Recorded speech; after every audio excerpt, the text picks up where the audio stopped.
Fate, Souls and Singularities Chapter 136 to 138. Chapter 136, The Happy Couple. What do you think we are going to expect from this group? Gordon asked Sigurd as he walked in stride with the man. The saber gave a ponderous hum as he considered the question for a few moments. Lady Alsanna has told me that they have not yet made a move since the arrival of Eric and Zalin. He explained, still looking ahead, although he did briefly glance at Gordon from the corner of his eye as he spoke. Therefore, I would assume that the lack of hostile action from them at this point in time is indeed good news. She also tells me that it appears they were heading north at the time of being found by Eric. Gordon blinked behind his helm, then made a noise of understanding. It is hardly as though the direction the dragons come from is any secret. Sigurd nodded as well, his lip curling upwards into a faint smile. Which would mean they hold the same goal as us, that is, to defeat the dragon Calamate. Exactly, she tells me that they have a number of servants already accompanying them. He remarked, quickly schooling his features, although the lack of conversation from Eric means they likely assume him to be a berserker, which he is, and unfortunately there are a number of women in the opposing group. Which means Eric cannot truly relay any information to them. Gordon realized with a faint sigh, reaching up and rubbing his hand over the bridge of his helmet. I suppose that was to be accounted for when he sent him off, hardly like we had much choice in the matter though. What is done, complaining about it will not change the outcome now. Sigurd waved his hand to placate the saber. It was a plan made from desperation and sense. We had no way of knowing whether or not anyone would truly be marching north. What does concern me is the number. There are servants with the group, but Lady Alsanna told me they were accompanied by no small amount of warriors. Perhaps a third of our own. Gordon gave a pleased hum. That is certainly brave of them and understandable. Sigurd's face remained unchanged. Fighting for the defense of one's homeland is as good a goal as any. Doing so with the full knowledge that what you are facing might well be stronger than you is braver still, or perhaps foolhardy, but what is bravery without a dash of recklessness? Perhaps your elements of Tyr are shining through. Sigurd joked as he adjusted his glasses. In any case, I was expecting something along these lines. We can ask the people of this era not to get involved, but we cannot truly make demands of them. If they wish to fight, then I see no reason in turning them away. He gestured behind him. It is only because of the vulnerable we currently travel with that I did not extend this choice to them as well. What do you suggest we do then? The Forasan asked with a tilt of the head. If they are heading north to do battle with the Calamity Dragon, they will surely ask for our assistance. Sigurd was silent for a moment. The man's features were a perfect mask as he debated his options within his head before he responded.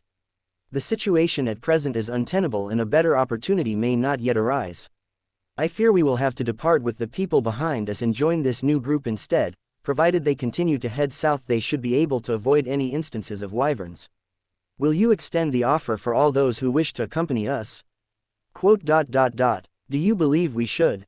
Gordon was silent for a moment, then nodded his head once. If it is their homeland, I believe we should offer them to fight alongside us and die for it. Although the culture of one's people resides just as much in their heart as it does in the land. He tapped a finger on his breastplate. The fall of Forasa was something that fractured many of our people. Some lost their way and others stayed true to the path. You would wish to fight if this were your homeland? I would, and yourself. There was never a moment where I did not intend to offer them as such. Sigurd responded as though the answer had been obvious from the start. To him it truly was. I will not spurn any who wish to accompany me, nor will I mock any who wish to pursue safety. I will speak truly and accept all decisions made post hence. Gordon nodded along with the statement, accepting the words for what they were. It was a fair choice. They were only leading the people to a safe enough distance where they could have made the choice. The intention had always been to travel back and do battle with the dragon to bring stability to the era. Though it might have been more preferable to wait until they had gained more distance, Sigurd was right in the sense that a better opportunity would likely never arise. The possibility of more allies to battle the dragon, considering how the last engagement had gone, was something that could not be scoffed at or looked down upon. Sigurd squinted his eyes ahead of them. I can spot Zalin now, he informed Gordon, bringing the knight's attention to the distance and easily spotting the distinct shape of the cat on the horizon. It meant they were getting close and he could just about make out the feeling of servants in the distance, although he was sure that it was likely Eric being at the very edges of his senses. It was hardly like the feeling of Zalin could be concealed so easily. Sigurd abruptly stopped walking and widened his eyes. It can't be, he whispered out in shock. prompting Gordon to also stop by his side and turn his attention upon the saber with no small amount of concern. "Is something the matter?" he asked, tensing his body as he directed his attention ahead once again to the far distance. Something had put Sigurd on edge, or so he imagined by the way he had suddenly stopped moving and now had razor-sharp focus. "I know this feeling." Then Sigurd grinned. It was the smile of a man who had not seen trace of water for days suddenly laying eyes upon a clear stream. Gordon did a double take behind his helmet as he abruptly picked up the pace and now moved at a much faster pace than before. Gordon watched him with surprise and then moved to catch up with him. "Sigurd," Gordon called out to him as he trailed behind, "is there some issue?" "None at all," Sigurd called back to him in jubilation, never once turning his head from the location directly before them. "I dare say the situation could not possibly be better." Gordon found himself moderately surprised by the tone of the man. He'd never heard such joy from the usually collected servant. Sure, there had been moments of levity here and there, but this was completely different. He was half expecting the saber to jump with joy and cheer to the heavens at this rate. Then he sensed it, just tickling the very edge of his senses. It was an odd feeling, both familiar and alien at the same time. He knew this feeling, this aura, but in the same breath he would declare he had never once felt like this in his entire life. "Whatever else you see," Sigurd spoke once again, waving a hand in his direction and telling him to slow down as he similarly lowered his pace. "Do not think strangely of it. Though she might aim to kill me. Who might aim to what?" Gordon blurted out in surprise as he gaped at the back of the saber's head. "It is by no means her fault. I shall survive and prove my love for her eclipses her desire to kill me." His voice sounded completely love-struck now.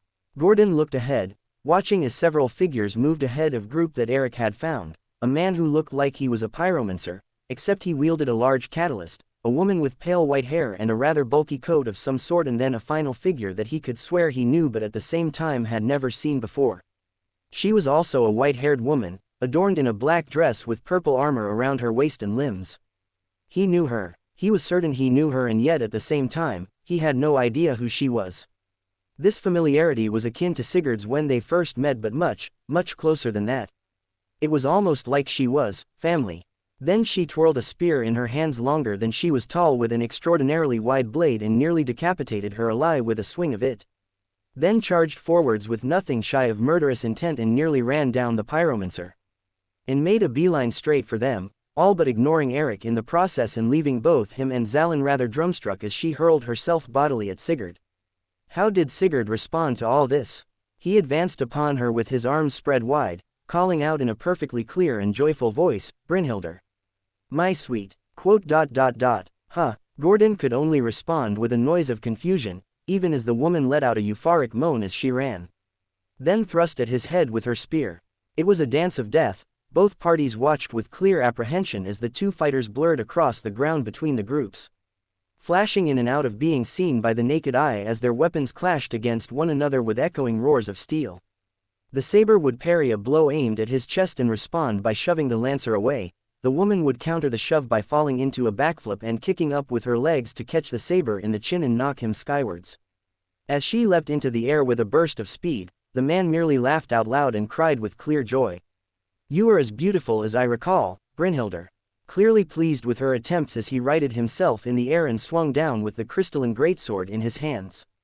He struck the polearm of the lance, swiping the attack to the right and away from his body as he placed his feet against her forearm and kicked off to knock them both away from one another. The two fell back to the ground, landing with perfect grace. Sigurd. Brynhildr all but moaned out the name, her face burning bright red and her lips curled up in a purely loving smile, even as she had attempted to bifurcate the man no fewer than a dozen times in the last minute of combat. "Brynhildr," Sigurd called out to her again, "I am beyond happy to see you in this place. Amongst these scorched lands and saddened souls, you shine with the brilliance of the dawning sun." Dead silence followed in the wake of the statement, save for the joyful noises of Brynhildr as she cupped her face and hid her mouth behind her palm, muffling herself and turning away somewhat abashedly, flushing a brighter shade of red as if such a thing was possible. "Oh, Sigurd," she lowered her hand, darting her eyes to meet his once again as if sneaking a glance across a classroom. "You shouldn't say such things, you know it will only make me want to kill you even more," were the unspoken words. None understood this more than the man they were aimed upon. "Ha ha ha ha." Sigurd instead joyfully laughed, not even being cowed by the obvious threat against his person. I shall never lie to you, my dear. I speak only the truth in regards to your beauty. To ask me not to compliment you is to ask the stars not to shine in the night sky. It is an impossible act and I would not have it any other way. Brynhildr only fidgeted more, breathing somewhat erratically at this point before she charged forwards. Oh, Sigurd, she sang out his name accompanied by a somewhat throaty groan, moving as little more than a blur as she crossed the space between them in mere heartbeats. Her arm coiled back and her spear prepared to thrust deep into the man. Sigurd merely adjusted his stance in preparation to catch her attack. Even as she thrust the spear forwards as a blur of light, the near tranquil expression upon his face remained as Gram spun through the air and blocked the attack. Sigurd's legs bent forwards as he avoided sliding backwards. The two fighters locked weapons with one another and were almost nose to nose with how close they were standing. That you are so desperate to kill me only shows the depth of your love. Sigurd's voice carried over the wind, the gentle tone was almost pleasing to hear. I am honored beyond words to receive your favor, Brynhildr. However, it only drives me further to showcase my own love to you by surviving this. With a grunt, he hefted the greatsword upwards and reversed the grip on the weapon. Brynhildr abruptly fell as the resistance to her pushing all but vanished. Sigurd twisted the sword and swung down towards her legs, catching her shin with the flat side of the blade and sweeping her legs out from underneath her. She let out a surprised gasp as she fell forwards, her eyes tracking the saber as he ducked around to the side and dissipated his sword.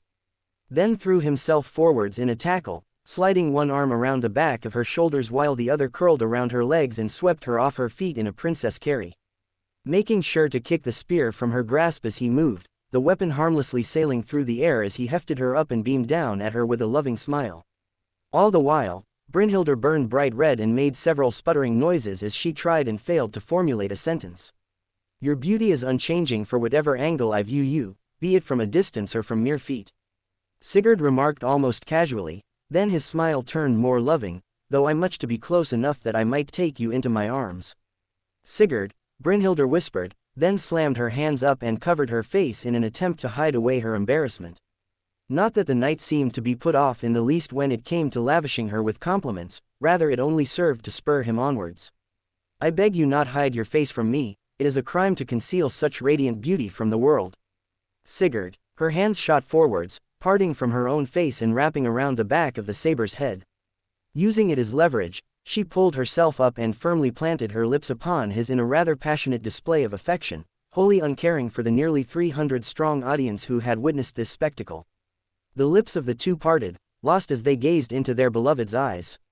It was only the applause that followed, the clapping that echoed out around the battlefield nearly turned bedchamber with how affectionate the pair were being, that pulled the attention from the couple and onto the individual who had started to show their appreciation. Lo and behold, Tarkus stood next to Olga and loudly clapped his hands together, soon shouting out with as much gusto as he could manage, I'm happy you found your husband, Mrs. Brynhildr. He seems like a very nice man. The knight continued to call out to them, nice to meet you as well, Mr. Sigurd. You have a very pretty wife. Sigurd stared at the saber dubiously for several seconds, then felt his own lips curl back into a satisfied smile, giving a single approving nod to Tarkus, thank you. Indeed she is. He raised the woman up in his arms slightly, I feel blessed every time I think about it. Can we please get onto the important stuff?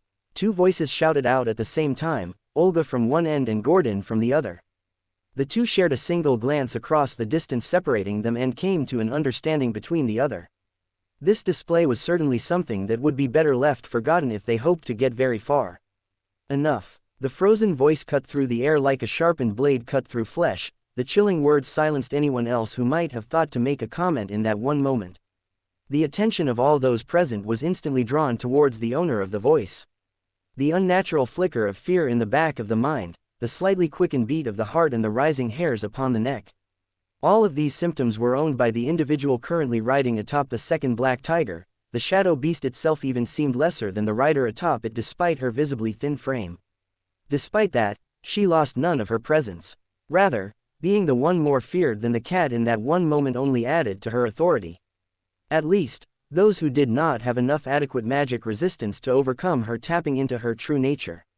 The woman looked down from atop the cat, her cold red eyes first falling upon Sigurd from a short distance as she spoke again. though you are no doubt gladdened by your reunion with your beloved, Sigurd. Remember your place in our position. Her eyes then turned away from the man, towards the others at the other end, namely Tarkus, and continued to stare at him until he stopped clapping and looked down to avoid staring at her. Are you not a knight? Have more sense than to applaud such a display of violence and lust. You have no knowledge whether we shall be enemies or allies in this moment. Her eyes finally fell upon Olga. The director herself felt as if she was put under a microscope. You are the one who commands the other servants here, are you not? She tilted her head ever so slightly, not even waiting for a response before she spoke again. Then control this situation first and foremost. I shall use it to judge your abilities. Wah! Olga sputtered out in shock, fear forgotten as she stomped her foot and pointed at the woman from afar. Who do you think you are to? I am Alsana, Queen of Elaim Lois, guardian against chaos and heir to the Ivory King's laws.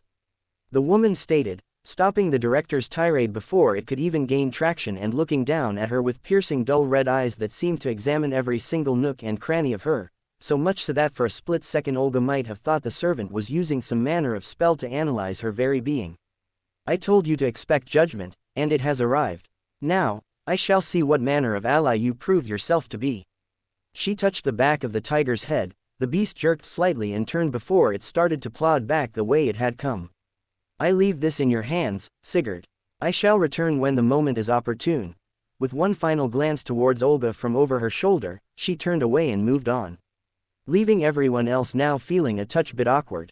Sigurd coughed loudly once, making himself the center of attention once more. As she says, it would be best if we tried to organize some manner of information exchange, yes. So now that Mr. Smiley is done showing off his happy married life to all the single people, Romani grumbled under his breath, staring at the saber in question through his screen with a rather dull expression. Perhaps we should start off with an introduction all around. Not that it's difficult to figure out who some people are. Did you miss the part where she tried to skewer him?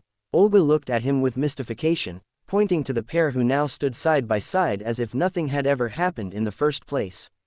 Ah, yes. Brynhildr cleared her throat, looking meaningfully to Olga, in regards to what we discussed earlier. Are you utterly bereft of tact? Olga blurted out to her in shock, pointing at Sigurd with wide panicked eyes. Don't bring that up now, and how can you even expect me to debate it after that public display of affection? It was lovely, by the way. Marie whooped from the side, giving the lancer and saber a thumbs up, like something out of a storybook. You agree, don't you? She looked at Tarkus, the saber nodding his head up and down rather enthusiastically. You look really happy now. I think that's for the best. To think my separation from you had caused such heartache. Sigurd lamented. Olga at first thought he was trying to be funny, but then realized there was actual remorse in his tone of voice, now gaping at the servant. I only hope you will forgive my lack of haste when it came to meeting you. Had I known you were here, I would have marched south through night and day to be by your side once more. Sigurd, the knight dressed in the exact copy of the armor Ash had worn when he was first summoned, coughed the name loudly. A fist raised up to the front of his helmet lowered itself as he turned his attention on the saber in question. As pleased as I am you have found your dear wife. He nodded to Brynhildr, who was now looking at the servant with an odd expression. I believe we should focus on the more important matters at hand. Of course, brother-in-law. Sigurd nodded his head several times, then his eyes gleamed with understanding as he saw Brynhildr's look of confusion. That is right, my beloved. You would not know. Smiling widely, he pointed at the knight who fidgeted on the spot. This is Gordon. He is a saber servant and a warrior worthy enough to become the vessel of the god tier. This is too much, Olga quietly whispered as she ran her hands through her hair, Nero patting her on the back in a comforting manner. Walking into Sigurd in Denmark was one thing. Walking into Sigurd and the Nordic god of war was an entirely different matter altogether. Brynhildr was staring at Gordon with an astonished expression, looking him up and down before she stepped away from Sigurd and towards the knight, her expression shifting several times before it settled on a somewhat gentle one. I see, Gordon. She inclined her head slightly in a faint bow. I am Brynhildr. I would be considered sister to Tyr. I am pleased to make your acquaintance. Yes, right, Gordon awkwardly responded, looking past her to Sigurd for some manner of assistance. All he got was an encouraging smile and a nod of the head from the man in question. Another pseudo-servant, Romani commented aloud, cupping his chin and giving a curious hum as he opted to move away from the conversation about successful love lives. And a divine spirit as well, just like you, isn't it? He directed the question to the taller servant in the group. The Millwood chieftain looked towards Gordon for a few moments before he grunted and nodded once. I am Torin, chieftain of the Millwood Knights and current co-leader of the band of warriors behind us. He threw a thumb over his shoulder towards where the two groups were mingling with one another. Company leader. Sigurd raised an eyebrow, humming to himself and nodding several times. Between yourself and you, I suspect. He directed the latter part of the question towards Olga. The woman paused and looked up as she realized she was being directly addressed, then coughed to clear her throat and rapidly shot up to compose herself. Yes, she gave a single nod, her features schooled and dignified. I am Director Olga Marie Animosphere from Chaldea. We have arrived in this land to correct the singularity and restore the regular flow of history. She rattled off the standard introductory line, then looked to Sigurd. Will we count on the support of you and the other servants behind you? Sigurd regarded her for a few moments, crossing his arms over his chest. I cannot speak for others, he looked to Gordon, but I would be perfectly willing to aid you to the best of my abilities, once we have exchanged information and suitably decided what shall become of the refugees I have been escorting. Naturally, Olga nodded with his assessment. That made sense. It wouldn't do to be saving all those people only to up and abandon them in the cold the very second they needed to be elsewhere. There was a good chance that these were the only survivors from the northern sections of Denmark, in which case it would be vital that they survived at all. The woman looked over her shoulder, giving a quick glance of all those Sigurd and his entourage had arrived with before she returned her attention to him. Once we have finished that, we will then begin a briefing on the information we have available and understanding of our opponent's capabilities. Sigurd's expression turned grim at that. We have already fought the one responsible for this singularity. He looked at Gordon, his tone of voice indicating that it hadn't been a pleasant experience. I will not lie, he is a formidable opponent and one that even I would be hard-pressed to battle. He raised a hand quickly. There were extenuating circumstances at the time, but his capabilities as a warrior cannot be underestimated. Olga thinned her lips. Even as a dragon slayer. Even as a dragon slayer. Sigurd confirmed with a curt nod. Though we can leave such grim news for later, yes. Perhaps we can discuss what becomes of the people while our two groups learn of one another. He suggested with a raised eyebrow, if that is acceptable with you. If they understood nothing of one another, they would make for poor teammates. Olga bluntly commented with a frown, then waved her hand permissively. The servants you arrived with are free to interact with the ones I have under my command, provided that no troubles emerge. I can see to that. Gordon nodded once in Sigurd's direction. I have more faith in your abilities as a diplomat than mine. Sigurd made a noise of affirmation. Ordinarily I would ask you not to think so lowly of your own abilities, but it is prudent to be aware of one's strengths and weaknesses.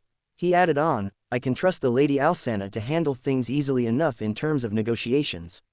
Ah, right, yeah, Romani coughed nervously, the giant saber-toothed tiger in the room.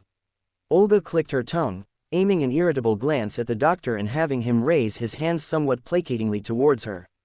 You misunderstand. Sigurd raised his hand. Though her first appearance might well be considered cold, she is approaching you in much the same way she would approach an equal. You are a commander of individuals as well, though not quite at the same scale as a queen, he admitted, rubbing his chin thoughtfully before shaking his head. Regardless, it is best to approach her from a position of mutual respect and I believe you shall get along with one another splendidly. After that whole judgment speech, Olga huffed, crossing her arms over her chest and frowning at the man. Her first impressions leave much to be desired. Didn't Fujimaru-kun fall asleep in your opening briefing? Romani couldn't help but comment, tilting his head almost innocently and causing the white-haired woman to freeze on the spot. And then you slapped him and tossed him out of the room. Wahi. Olga sputtered several times before she rounded on the doctor and pointed at him. He was snoring in the middle of a very important announcement. This was after he showed up late. My irritation with him was perfectly justified. Why do you talk about striking sleeping subordinates as if it's strange? Gordon asked, looking at the pair oddly. If any of the knight commanders caught me sleeping during an important meeting, they would do worse things to me than give me a mere slap and toss me from the room.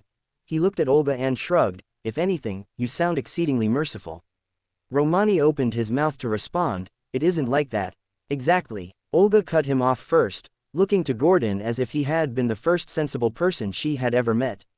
He should be happy that all I did was slap him and throw him out. If my tutors had caught me sleeping, then I would have received a far greater punishment. She nodded her head several times, closing her eyes and giving a self-satisfied smile. That's just how it goes. I'm glad you're confident. Sigurd nodded once. It will make speaking with her all the easier. He looked past. In the meantime, there is something I would like to ask you before we begin. He pointed just over her head towards the other warriors. They all decided to accompany you willingly to do battle with the dragons, yes?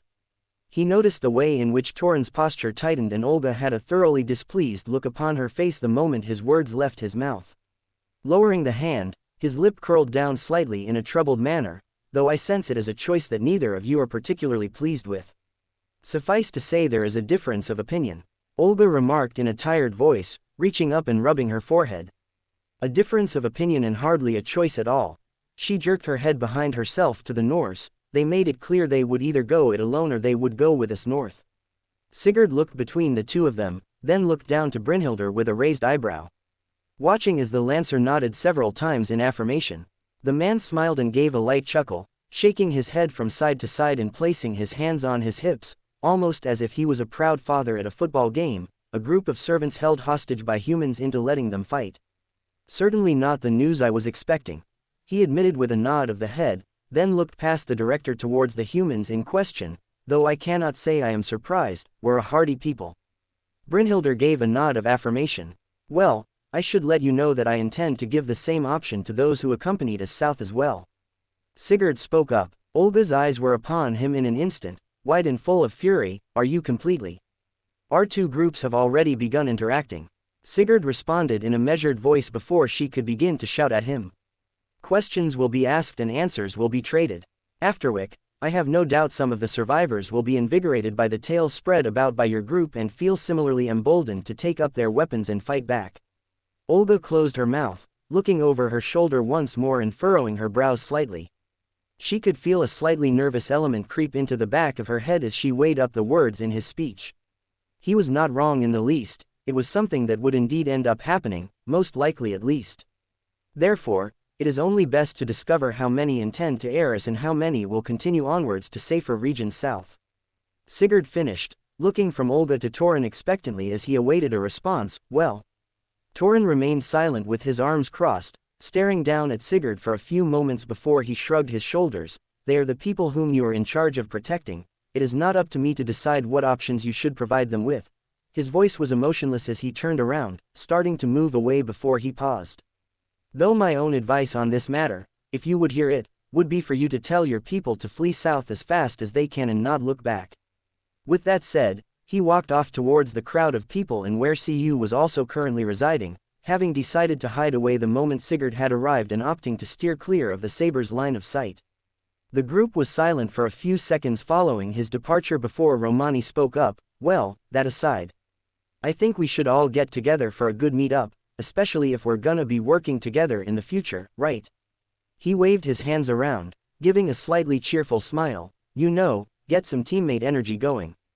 A decent enough suggestion. Sigurd nodded several times. There are some others whom we haven't introduced. On another topic, you may have seen Eric. He looked around. The berserker who doesn't speak. Well, he does, just not around women. He added on with a wry chuckle. Gunhild, his wife, is very possessive of him, so she takes issue with other women speaking of him. Except Alsana because she is happily married. I believe Brynhildr might also be safe because of her marriage with myself. But not any of the female servants present, or me, because we're all single and we're women. Olga dryly responded as she looked around. So we have a servant who will not respond to us in any meaningful way, because we have no love life to speak of. That's cold. Romani nodded his head, giving Olga a pitying look. Don't worry, director. I feel for you. I don't want you to feel for me. Olga snapped at him. I want to know what manner of idiotic. She scowled, pinching the bridge of her nose and sighing loudly. Forget it. This is complete nonsense. Fine, someone else speak with him and then act as an interim if it is so disastrous. She paused for a moment before she grunted. Tarkus will do it. I will. The servant in question looked up, then nodded several times before he wandered off like a child departing his parents. Okay, Miss Olga. I'll go find Mr. Eric and talk with him. I'm sure we'll be great friends. His voice got quieter the further away he got as he moved into the thick of the crowd. Gordon watched him depart for a few moments in silence before speaking aloud. Is he slow of mind? Brother. Two voices scolded at once, prompting him to jolt slightly and turn to face Sigurd and Brynhildr, giving him equally chiding looks. The knight was silent for a moment before he shivered. "I will be off somewhere," he muttered, then departed at great haste to avoid being in direct contact with the people. Sigurd looked somewhat guilty. "I should not have called him that," he whispered to himself before he shook his head. "Come, we should speak with Lady Alsanna." He pointed behind them towards the woman still sitting atop the large cat. "It is best we not keep her waiting long." "Very well." Olga nodded her head. "Marie, you're with me." "I am." Marie blinked once, then stepped in close to be practically touching shoulders with the director. "Ah, right. Queen to queen, right. I can do that. I see you are finished with your theater display," Alsanna bluntly commented as she looked down at the group, her hands resting atop the back of the large cat and her voice as flat and imperious as ever. "It would make for a fitting source of entertainment for the denizens of my husband's kingdom, however." The language was certainly flowery enough. Sigurd at the very least had the decency to look marginally sheepish. "Apologies, I merely lose myself in the light of my beloved's eyes and forget all else," he responded with, looking up to Alsanna. "Being married yourself, I'm sure you can appreciate the value of the bond, especially after lifetimes apart." Alsanna was silent for a few seconds before she cleared her throat and gave a curt nod. "Yes, I suppose I can overlook such reasoning. You had already clear the love for your wife, so I cannot truly bemoan your display of affection towards her," she allowed, then raised a delicate eyebrow. "And the matter of her attempt on your life?" Brynhildr looked away guiltily as Sigurd moved to answer once again. This time Olga cut in. "It was a risk we were already aware of when we encountered her." Both Sigurd and Brynhildr looked to the woman in surprise as she stepped forwards, bringing the attention of the caster upon herself. "She informed us of the curse surrounding her existence and how she is compelled to slay Sigurd, which might strike her at any time. Knowing this, I still allowed her to accompany us, though I was not aware Sigurd was summoned to this singularity at all." Alsanna hummed. "A curse, you say? I cannot say I am unfamiliar with such a thing that causes loved ones to turn against one another. All humanity is branded with it." She looked past the pair towards the far end. "The knight in black armor holds it. Though this is not about him." She looked down to Olga. "It is about you. What do you intend to do now? One of your allies will make regular attempts on the life of one of mine. How do you intend to offer this queen assurances this will be controlled?" Olga sent a wordless glance to Brynhildr and then returned her gaze to Alsanna. "That is for me to decide, not for you. I am her master at present, so I am the one who is responsible for any actions she commits. And you would accept due punishments." I would point out that Sigurd himself seemed unsurprised at her attempt on his life. She quickly shot back, the knight in question nodding his head several times. Meaning any and all issues would be between them. Crossing her arms, she schooled her features, and any attempt to separate them will likely end poorly. Alsanna was silent for a few moments, then nodded her head in acceptance. "I shall acknowledge this answer for now. Sigurd would give notice of any harm to his wife and I shall not separate them, curse or no curse."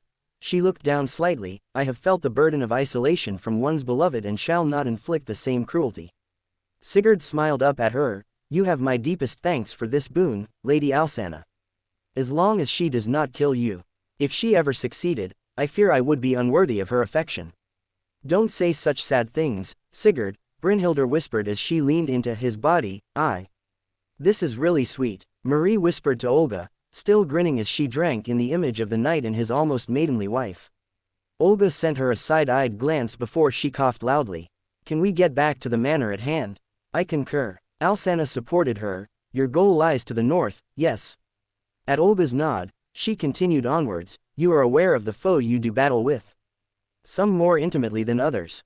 She grumbled under her breath, then flicked up her communicator. "Romani. Is Da Vinci still there?" "Yeah," the doctor replied. One moment, his screen flicked off, then was quickly replaced with the transparent image of the caster in question. Well, Da Vinci leaned back in her chair, still very clearly in the command room, and smiled. "So, what can I help you with?" Sigurd encountered Calamate. "Huh," she hummed, "he did mention that when we spoke with one another." Then quickly raised her hand. "He said he fought a dragon slayer. He didn't mention any names." She lowered the hand, Olga's comment dying on the tip of her tongue. Sigurd tilted his head. "Excuse me, you spoke?" Da Vinci nodded several times. "We did. One of his allies managed to swipe our spare communicator and called me. We talked for About an hour or so. She shrugged. I wasn't paying attention all that much to the time, but it was a very nice conversation. He seemed somewhat pleasant to speak with. Did he tell you all about his dream? The Kingdom of Dragons. Sigurd raised an eyebrow and saw her nod. Indeed. Though the manner of our conversation ended somewhat poorly, I suppose. Words were exchanged that led to a heated reaction, and one of our current members is a knight who served the gods during that period. Ah, another silver knight. You have a name for them. Leto. All right then, we'll see if Archon knows him. She nodded her head, then saw his curious expression. Another silver knight we have back here. He also served during the wars, or so he says. Ah, I see. Sigurd nodded once in understanding. In that case, all will likely be well between the two of you when you meet. Although bear in mind that Leto can, at times, be eccentric. He is still a berserker, and we aren't quite sure how his madness enhancement has chosen to manifest. A frown came upon the director. Romani appeared once again and raised a curious eyebrow before commenting, "You seem to attract an odd amount of berserkers, director." Speaking of which, Sigurd looked around curiously. Is the final of your number one who is unwilling to speak openly? They have been in spirit form since our arrival. Olga grunted once, giving the knight a mystified expression before she understood what he was pertaining to. Stall, was the simple command she gave. The berserker formed behind her. The giant suit of armor standing just shy of 3 meters tall crested over the smaller woman by a considerable amount. Sigurd looked at the servant for a few moments in silence, reaching up and adjusting his glasses before giving a singular hum. I see. A golem brought to life through the memories of its previous owner. A most peculiar servant. He cupped his chin. Dragon-slaying capabilities itself. I dare say they have more in common with a living noble phantasm than they do with a typical servant. What? Olga blinked in surprise, then frowned. How? The knight tapped the rims of his glasses. A boon following my slaying of Fafnir. Crystallized wisdom. Huh. That's pretty impressive. Romani praised with a minor nod of the head. Quite so. Sigurd pushed the rims of his glasses up so the light ended up reflecting off the lenses. I believe they also make me look incredibly intellectual. And just like that, Romani bemoaned with a shake of the head, his hands reaching up to hold his face. If you are quite finished. Alsana cut through the chatter once more, then sent the knight a slightly chiding look. Sigurd, do not encourage distractions in the conversation. She returned her attention to Olga. As for the golem, how useful a construct is it? I knew of many such creations, but I learned that as rapid as they were to build, they could not always counter the skills of the living. Her eyes narrowed, and to battle a dragon requires the utmost in skill. They will suffice. Olga answered resolutely, then gestured to the large cat. What of your mounts? They might look intimidating, but I can tell they are no match for a dragon. Alsana was silent for a moment. The companions of my king are powerful enough. Raw strength is no substitute for skill. Lud and Zalin might not match a dragon in combat, but they can stand their ground and slay legions of wyverns with ease.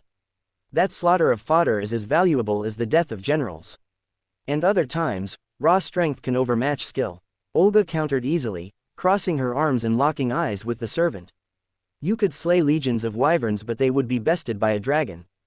Jerking a thumb over her shoulder, she pointed at Stall. My berserker has already slain one dragon in combat. Truly? Sigurd asked in surprise, then looked to Marie for confirmation. The French writer nodded her head. It was a team effort, but Olga's berserker did aid in dealing the final blow. She then pointed to Brynhildr. Although it was your wife who gave the opening. She beamed. She was magnificent, by the way. Ah, I am touched to hear this. Sigurd gave a gentle smile, pulling Brynhildr into a half hug. I just thought of what you would do in that situation. Brynhildr defended, looking to the side in order to hide her face. Marie then turned towards Alsana. Though, if I might interject, stepping forwards, she placed her hands on her hips. This talk of judgment seems a little presumptuous. We're all going to fight the same foe together, so I think it would be wisest if we all joined forces without the need for wordplay or veiled insults against one another. She pointed to Stall. He is physically strong and while not the most skilled, is at least able to deal with a dragon physically, whereas your, pets, can't. Alsana was silent for a moment before she nodded her head. I might not have a talent for strategy. Marie continued on, but covering for someone else's weakness seems like a sensible idea, doesn't it? She looked around, raising her hands. Right. Sigurd chuckled. She speaks truly. More to the point, it is hardly as though we are left with a choice in the matter. We might very well let them go on their way, but we would lose the chance of doubling our numbers and raising our possibility of victory. At present, it is not as though we are a perfect team either. Alsana looked at Sigurd for a few moments, then returned her sights to Olga and stared back at her resolute expression. That much is true, therefore I accept it as an answer. Yes, we shall join forces, though do not expect me to treat you as a superior. Her voice lowered further, there is only one whom I will ever consider my better. Fine. Olga then pointed at her, however, if someone dies because you think you know better, then I. He. Marie grabbed her wrist and pulled it downwards while giving a nervous laugh. What she means is, thank you for this chance. Because shouting at our new allies isn't really a very good team-building exercise, is it? Olga gave Marie a slightly annoyed look before she pulled her arm from the servant's grip, the rider not resisting in the least, and placed her hands on her hips. Yes, I expect full cooperation from you, was the statement she instead made, fixing the caster with a rather determined look. Then you will have no issues with me having the exact same demand of you. Not at all. Splendid. Good. I'm glad we're getting along so well. Marie cheered quietly at the side. I saw this ending very differently. Olga did a double take at her, expression shifting from surprise to hurt and then finally to anger. Did you think I couldn't do it or something? Oh, not at all. Marie widened her eyes and shook her head from side to side. I was more worried about me messing up. She gestured to herself, bringing Olga's tirade to a halt. Louis was always the one who handled the meetings and the like. I'm not all that aware of the right thing to say. Ah, right, yes.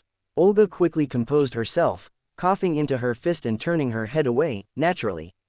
I was the master, so as my servant you were here for support.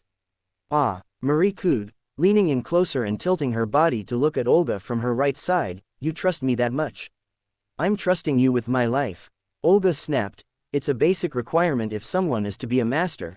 They must trust their servant will have their best intentions at the forefront of their mind at all time. You could have picked Nero though, Marie remarked with a shrug, or Tarkus. Or C.U. Chilane.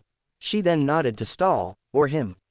Or Torin. I get it. Olga exhaled, reaching up and pinching the bridge of her nose. First thing is first, Torin has already shown a preference to being near the Norse, so removing him from there would make him irritable. CU had no experience with this manner of dealing, or at the very least has little interest in it from the start. Tarkus is an idiot and Stahl is, his issues are known. She huffed, looking to the side, and all Nero would be considering is how to get in my underwear. Marie nodded her head in an understanding fashion. I see. One thing, however. She raised a single finger, then leaned in close enough that her breath tickled the director's ear. What makes you think I'm not trying to get in your underwear? Olga slapped a hand over her ear, violently turning to face the rider and staring at her with a bright red face. You. Marie giggled, waving her hand. I'm just teasing. I was curious what sort of face you would make. I'm never trusting you again. Oh, don't be so cold. Marie pouted, spreading her arms wide. It was just a bit of fun between friends. Were, Olga made to speak, then stopped. Friends? Well, yes. Marie blinked, then looked at her oddly. Of course we are. Olga opened and closed her mouth repeatedly before she turned around without making another sound, walking back the way she had come and not even looking over her shoulder. Marie lowered her arms, frowning ever so slightly. Did I say the wrong thing by mistake again? Perhaps, Sigurd commented from the side, his own voice troubled, though I doubt you were to know. Da Vinci watched the screen that Romani was staring at, then turned to the one that was directly in front of her. So, what do you think? You were right, Calamate responded through the link, the dragon tilting his head slightly. She does sound interesting. The girl that talked about accounting for the weaknesses of one with the strengths of another, that is a human trait as well, right? She nodded once. Some people are better at certain things than others, so they play to their strengths. Find someone who can do something they can't and so on. I see. Calamate muttered in response, then cupped his chin. That makes sense. He paused for a few moments. Aren't you going to tell them I am present?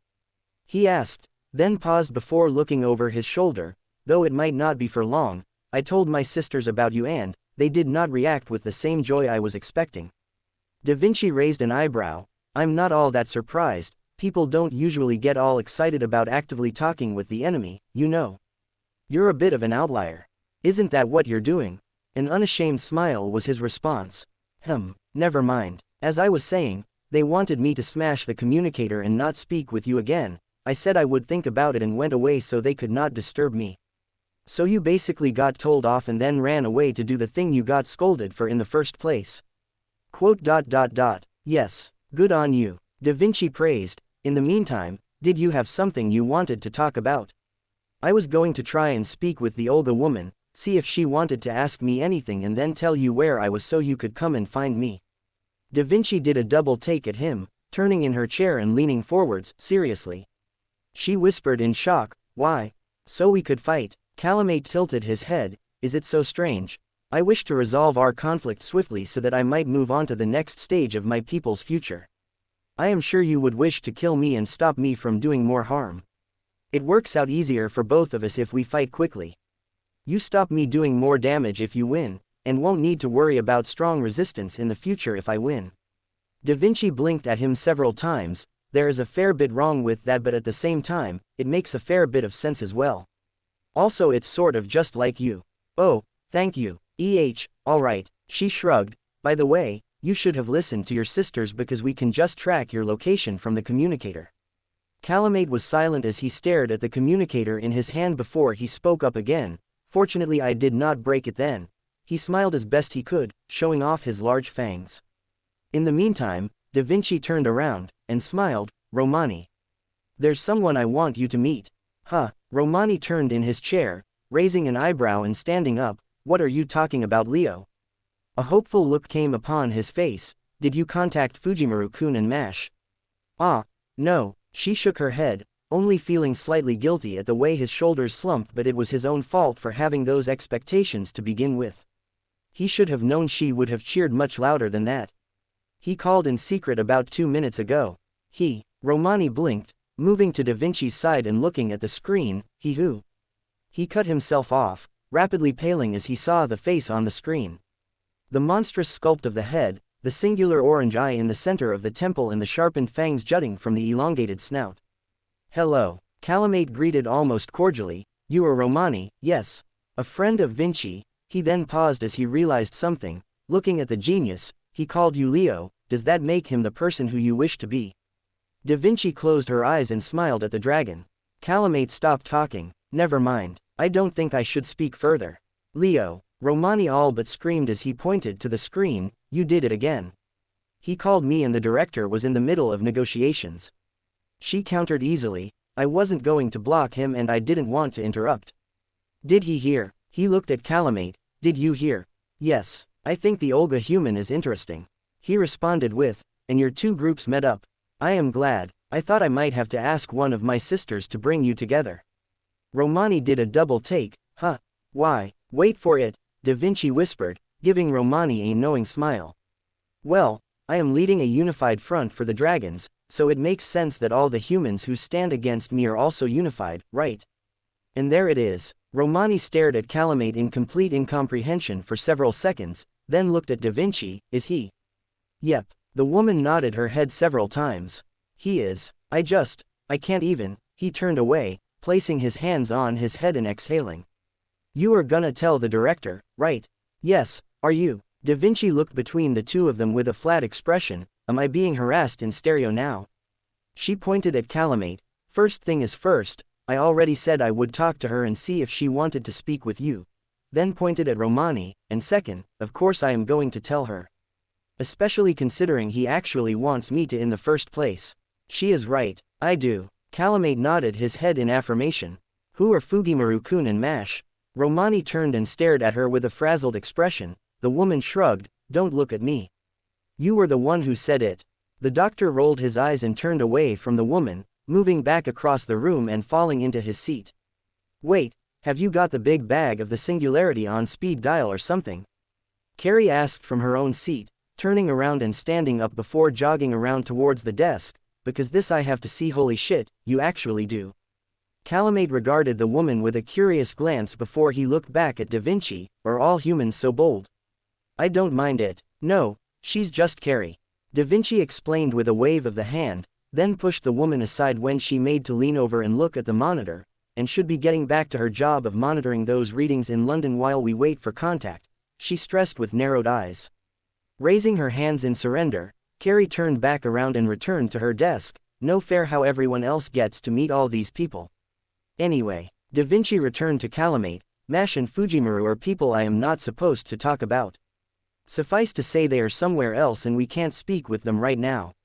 Then again, I'm sure they would actually be happy speaking with you. Now that you say it out loud, I can actually see them doing that. Romani sighed from his seat, leaning forwards and allowing his head to fall into his hands. So I can't even make a complaint about that. I mean, it's still fairly weird, isn't it? Calamate looked around the room. Is it truly so strange? You said I was an outlier, but the reactions are far more. Are you talking with the enemy again? A furious voice thundered. The room turned to Calamate and watched the dragon flinch as though he was a child. Quote. Yes. Are you bereft of wit as well as strategy? The cold feminine voice continued onwards. Romani tilted his head and furrowed his brows ever so slightly as he recognized the voice. You do not casually engage in conversation with your foes unless it is to make demands. Are you making demands? Yes. And are these demands for further conversation? Calamate didn't respond that time. If you wish to engage in these pointless discussions, then do so at your own leisure. Not that there is much point. After you are victorious, their motivations and personal opinions will no longer matter. They will be dead and crushed. Have you had a change of heart? No. Then cease this foolish display. Just because I have every intention of killing them does not mean I will not afford them the basic respect. Calamate coldly replied back. The room continued to look at one another somewhat awkwardly. Even if they will die when I win, that does not mean I will mock or dismiss their motives. They have a desire to see the future, just as I do. Just because my vision might prove triumphant in combat does not make theirs any less important. That is how I showcase my equality, and I will not change that stance. Nor do you hold any power over me to enforce that change. Do not bring this matter up again. Ho, the voice sounded a touch amused. So you speak so boldly now that you have found a sliver of determination. Very well then, if your conversation with your foes has indeed facilitated this growth in personal strength, then perhaps I shall retract my complaints on it. At the very least, I would never imagine you to dare speak with me in such a tone or make demands of me otherwise. The voice turned cold again. Do not pursue this fancy of yours over your own people. That way spells disaster. Calamate kept his eyes on the figure, not on the screen. He turned his head to imply they were leaving before he exhaled and looked back to the Chaldeans. I should most likely return to my own matters. She was right not to ignore my own people. In any event, I hope Olga will agree to speak with me before we battle. If we don't, then that is fine in its own way. Clashing our wills together will be all the exchange that is needed. The communicator shut off. Well, it definitely sounds like King Arthur. Romani couldn't help but comment with a somewhat baffled face. So, what now? Now, Da Vinci shrugged. Now we see if the director wants to speak with him. Welcome to Fanfic Audiobook, your go-to place for immersive audiobooks. If you enjoy the content, don't forget to like the video and subscribe to our channel for more amazing stories. Chapter 137. Why couldn't they be a weirdo? Sigurd stepped forwards, his hands by his side and his posture straight. His eyes were focused, his lips drawn into a line, and he head pivoting from side to side as he overlooked the crowd in front of him. I thank you all for gathering so swiftly, he announced loudly, as I am sure you have all been made aware with each other through conversation with the group of your countrymen we encountered earlier. He gestured a hand to the side where the Chaldeans were residing. They are currently heading north to battle the dragons and, with luck, rid this land of their presence. He lowered the hand. It is also where myself and my allies shall part with you. Murmurs went through the crowd almost instantly, heads turning to their neighbors and engaging in muttered dialogues. Peace. Sigurd raised his hand, the voices quieting down. Our journey with you was always bound to end when we were confident you were in relative safety. The goal of me and my allies was always to head north to battle the dragons in their home. His features schooled themselves. Though I had personally hoped we would have gained more ground, it would seem this is as far as we can travel. Now I have been assured by our newfound allies that the way south is more or less devoid of wyverns and dragons, making this the current edge of their territory. He pointed down, looking around at the faces. Therefore, you may continue further south without running the risk of harm. More to the point, the dragons will be facing us, which will keep their attention from you. Turning his head behind him, he shared a look with Gordon before he nodded once and returned his attention to the crowd. You have also, no doubt, notice that the recent arrivals are comprised of not just powerful warriors like myself but also the likes of ordinary men and women such as yourselves. He waved a hand over them. They are there of their own accord and are willing combatants. As such, it would be remiss of me if I did not offer you all the same option. He raised a single finger. Make no mistake. There is no shame in turning from this fight. If you come with us, there is every likelihood you will die. Our foes are numerous and powerful. To do battle with a dragon is to put your entire being on the line, to put every ounce of your spirit into each and every blow. A split second of fear will spell death. Sigurd's expression turned grim, which means that if you do not believe you can accept that the moment you accompany us, you will be struck dead at any moment, then you should not accompany us. Turning his body, he pointed behind him while keeping his focus upon the crowd. You can continue to head south with no judgment from my part. It takes just as much courage to walk from a battle as it does to walk into one, and there is a victory in survival. Especially in these trying times. Sigurd returned to his original posture and focused his eyes. However, any who wish to follow us, who wish to fight for the sake of their homes, their families and for the All-Father himself, we will welcome your aid with open arms. This remains your choice as much as it was the choice of the warriors standing over there.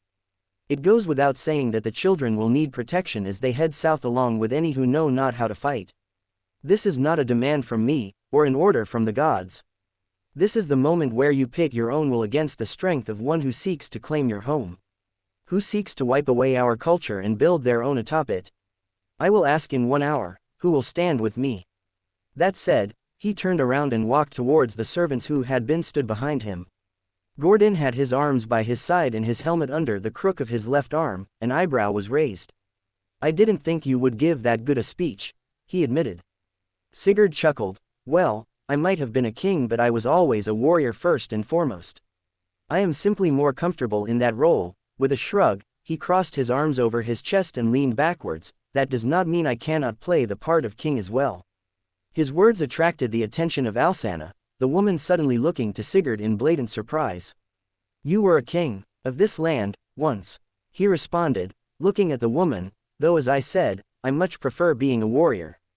I suppose you could say that gives me a vested interest in the well-being of these people and of this place. Alsana continued to regard him in a curious manner before she hummed and looked to the side. Skilled a king you might have been, I have no doubt that my king was superior in every manner possible. She waved her hand dismissively, not even looking at the saber in question. It is simply a difference in scope, much how a mere candle can never hope to match the light of the sun, you can never hope to match the brilliance of the Ivory King. She was silent for a moment, then nodded once. Do not let your ineptitude weigh you down, there are none whom can compete with him in the first place. Sigurd looked to her somewhat bizarrely for a few moments, then turned his attention to Brynhildr and saw that she was also giving the caster an odd stare. When the two locked eyes with one another, both Sigurd and Brynhildr slowly nodded their heads while looking very close to laughing out loud. I am sure your husband would be beyond thrilled to hear you sing his praises. Sigurd instead responded with, in as neutral a voice as he could manage, hoping to hide away his clear amusement at the situation. HMPH. Alsana merely grunted, sending an almost smug expression towards the saber. They are mere statements of fact, not embellishments. Naturally, Sigurd nodded, all the while he was looking at Brynhildr and conveying that he could see where this was coming from. In truth, he was somewhat touched that Alsana showed such devotion to her husband even though they were separated. To witness true love blossom such as that was something he was always grateful to see. In truth, I am now eager to meet him. It is only natural you would be. Alsana's voice shifted to now sound more boastful. After all, at the greatest of all kings it would only be natural that others would seek to witness what true majesty looks like.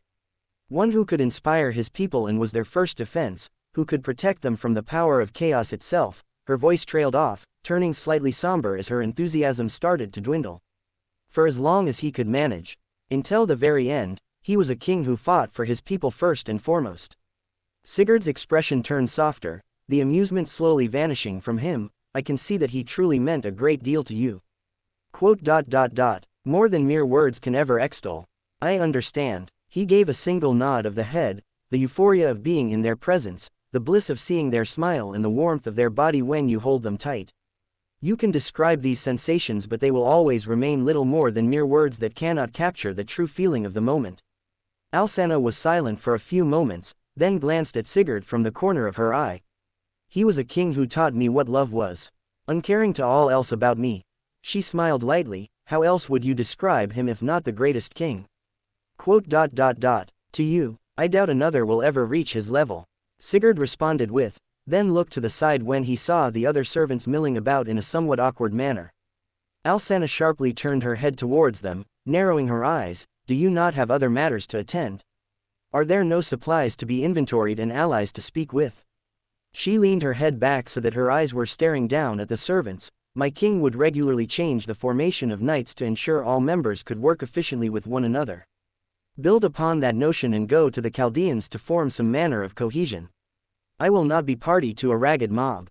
She swept her eyes across until they paused on a figure who looked almost tacked on at the end. Her brows creased. What are you doing here? Tarkus waved. Hello. Then pointed at Eric by his side. I was told to make friends with him. His voice turned more emotional. Then you started speaking about your husband and I thought it was really pretty. Your Highness. He added on at the end, doing a rather clumsy bow, but it was obvious his heart was in the movement. Eric offered a shrug as if to say he didn't understand it either. The man then crossed his arms over his chest and glanced at the knight from the corner of his eye. Alsanna stared at him blankly for several seconds before she pointed to him. Behave as this one does. Gordon raised his brows in a mystified manner, leaning forwards and looking at Tarkus before he frowned and gave Alsanna the same odd stare. The woman's expression did not so much as change as she continued to stare at the knight, making it perfectly obvious she wasn't going to respond to his unasked question at all. With a sigh, Gordon brought his helmet back around and lowered it back onto his head. Very well then. I will go to the Chaldeans, I believe they are called. At Sigurd's nod he continued, and see whom I might be asked to work alongside. Brynhildr stepped forwards. Would you like me to accompany you? No, Gordon replied quickly, turning to face her and raising both his hands as if worried she was about to charge him. No, that is, he lowered his hands, the discomfort in his voice somewhat apparent as he looked at Sigurd for a moment. I would not wish to take away your time with your husband. You two seem as though you would dislike being separated. Brynhildr frowned ever so slightly at the words, sending a look Sigurd's way and saw him nod his head. Very well, I do not mean offense, it is merely that, Gordon made to explain, then stopped and exhaled. I was an only child and being called a sibling by strangers is, he turned away. Never mind, do not mind me all that much. He walked off without waiting for a response, moving at a brisk pace without appearing as though he was trying to run away as swiftly as possible. Sigurd approached Brynhildr, sighing ever so slightly. He found my familiarity with him jarring as well. I suppose I can understand it as much, given as how we are practically strangers save for the blessing of Lord Tyr upon him. I see. Brynhildr nodded her head in understanding. That makes sense. I would be uncomfortable if someone were to show sudden familiarity with myself as well without knowing who they were. Gordon prefers to be approached for who he is rather than whatever else he might have, judged by his own deeds. Sigurd explained, a viewpoint I can understand, given how he is merely a vessel for Lord Tyr's power. I suppose that makes him similar enough to myself being a descendant of the All-Father. Brynhildr gave a small hum of affirmation. She could see the point of view. Olga rubbed her brows, trying and failing on repeated occasions to understand the words that were being said to her. And when was this? The unasked question of why she was learning about it only now hung in the air for a few moments before Da Vinci actually responded, the woman not at all losing her casual attitude as she replied, in the middle of your talk with the newly allied servants. She explained, inclining her head to the side, but if you wanted me to interrupt you and say that the enemy was calling me. Don't, Olga exhaled, lowering her hand to her side and regarding the woman with a flat expression. Just, don't. Did you at least get any useful information out of them this time? Well, of a sort, she admitted, leaning forwards and drumming her fingers on the desk. He actually wants to talk with you.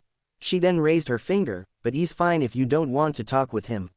He's content with telling us where he's actually located either way. That caused the director to blink several times. No, she stated after a few moments, earning a raised eyebrow from the caster.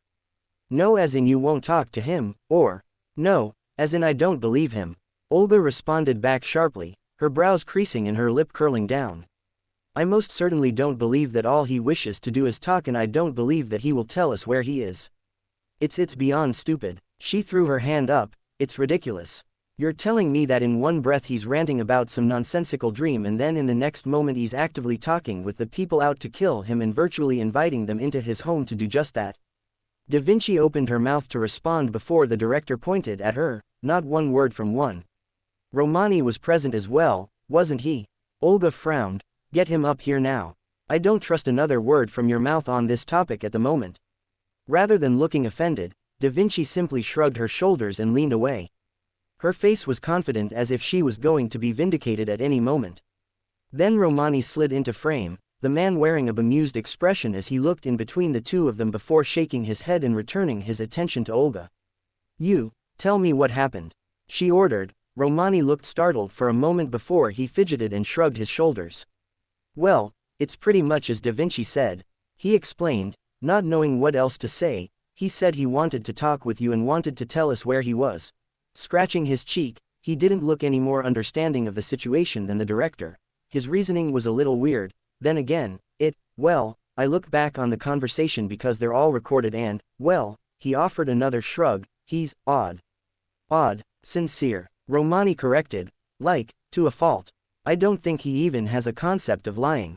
He really does want to tell us where he is, although it's more so he doesn't have to spend time chasing us down as well. He added on, in that regard, he pretty much wants all of his enemies to come to him rather than having to go out.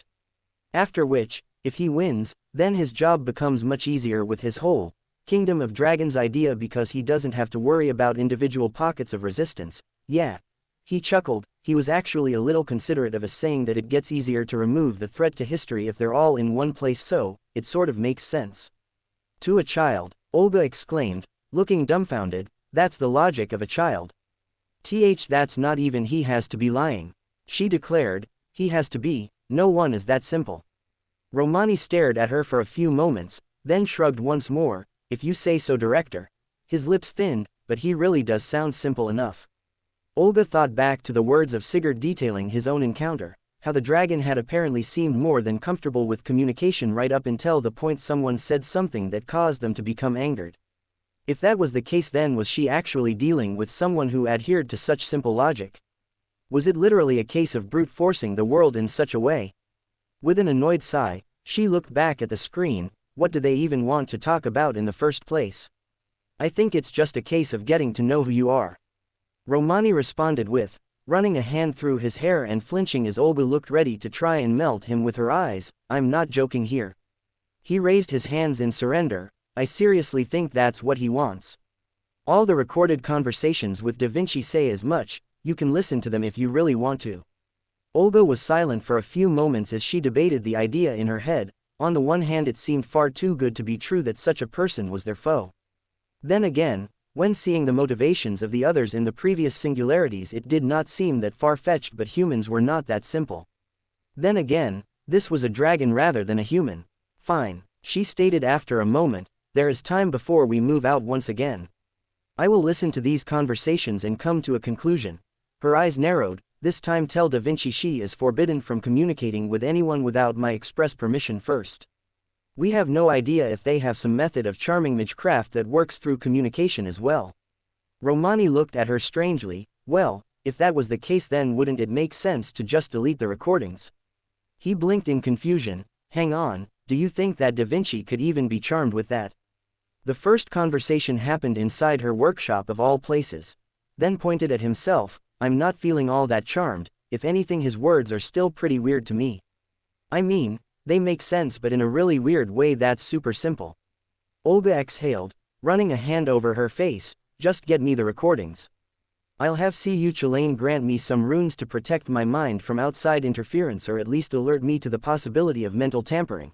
She frowned. I will judge for myself what manner of individual this is before I even consider speaking with them.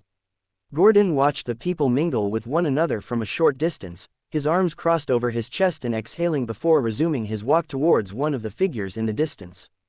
The blue-haired man already engaged in conversation with a younger white-haired girl. The man noticed his arrival but didn't seem surprised by it. An odd look flashed through his face before raising his hand and waving to him. The girl looked over her shoulder to see who he waved to, then smiled somewhat warmly as she took notice of him approaching. Yo, the blue-haired man greeted with a wave, raising an eyebrow and inclining his head. you need something. Gordon was silent for a moment before he responded, not as such, merely that if we are to be traveling companions as well as allies in combat, it would be sensible if I were to actively speak with you beforehand. He gestured between the three of them, to build some manner of repertoire. I'm certain that Leto will be aiming for something similar and Eric is engaged in discussion with the simpleton. Tarkus, CU corrected, although he didn't look particularly bothered by the remark about his ally. Yeah, he's a bit of a dull blade, but as long as he can kill shit, it doesn't really matter too much to me. You can be nice and you can be good at your job at the same time. I suppose that much is true. Gordon admitted with a shrug.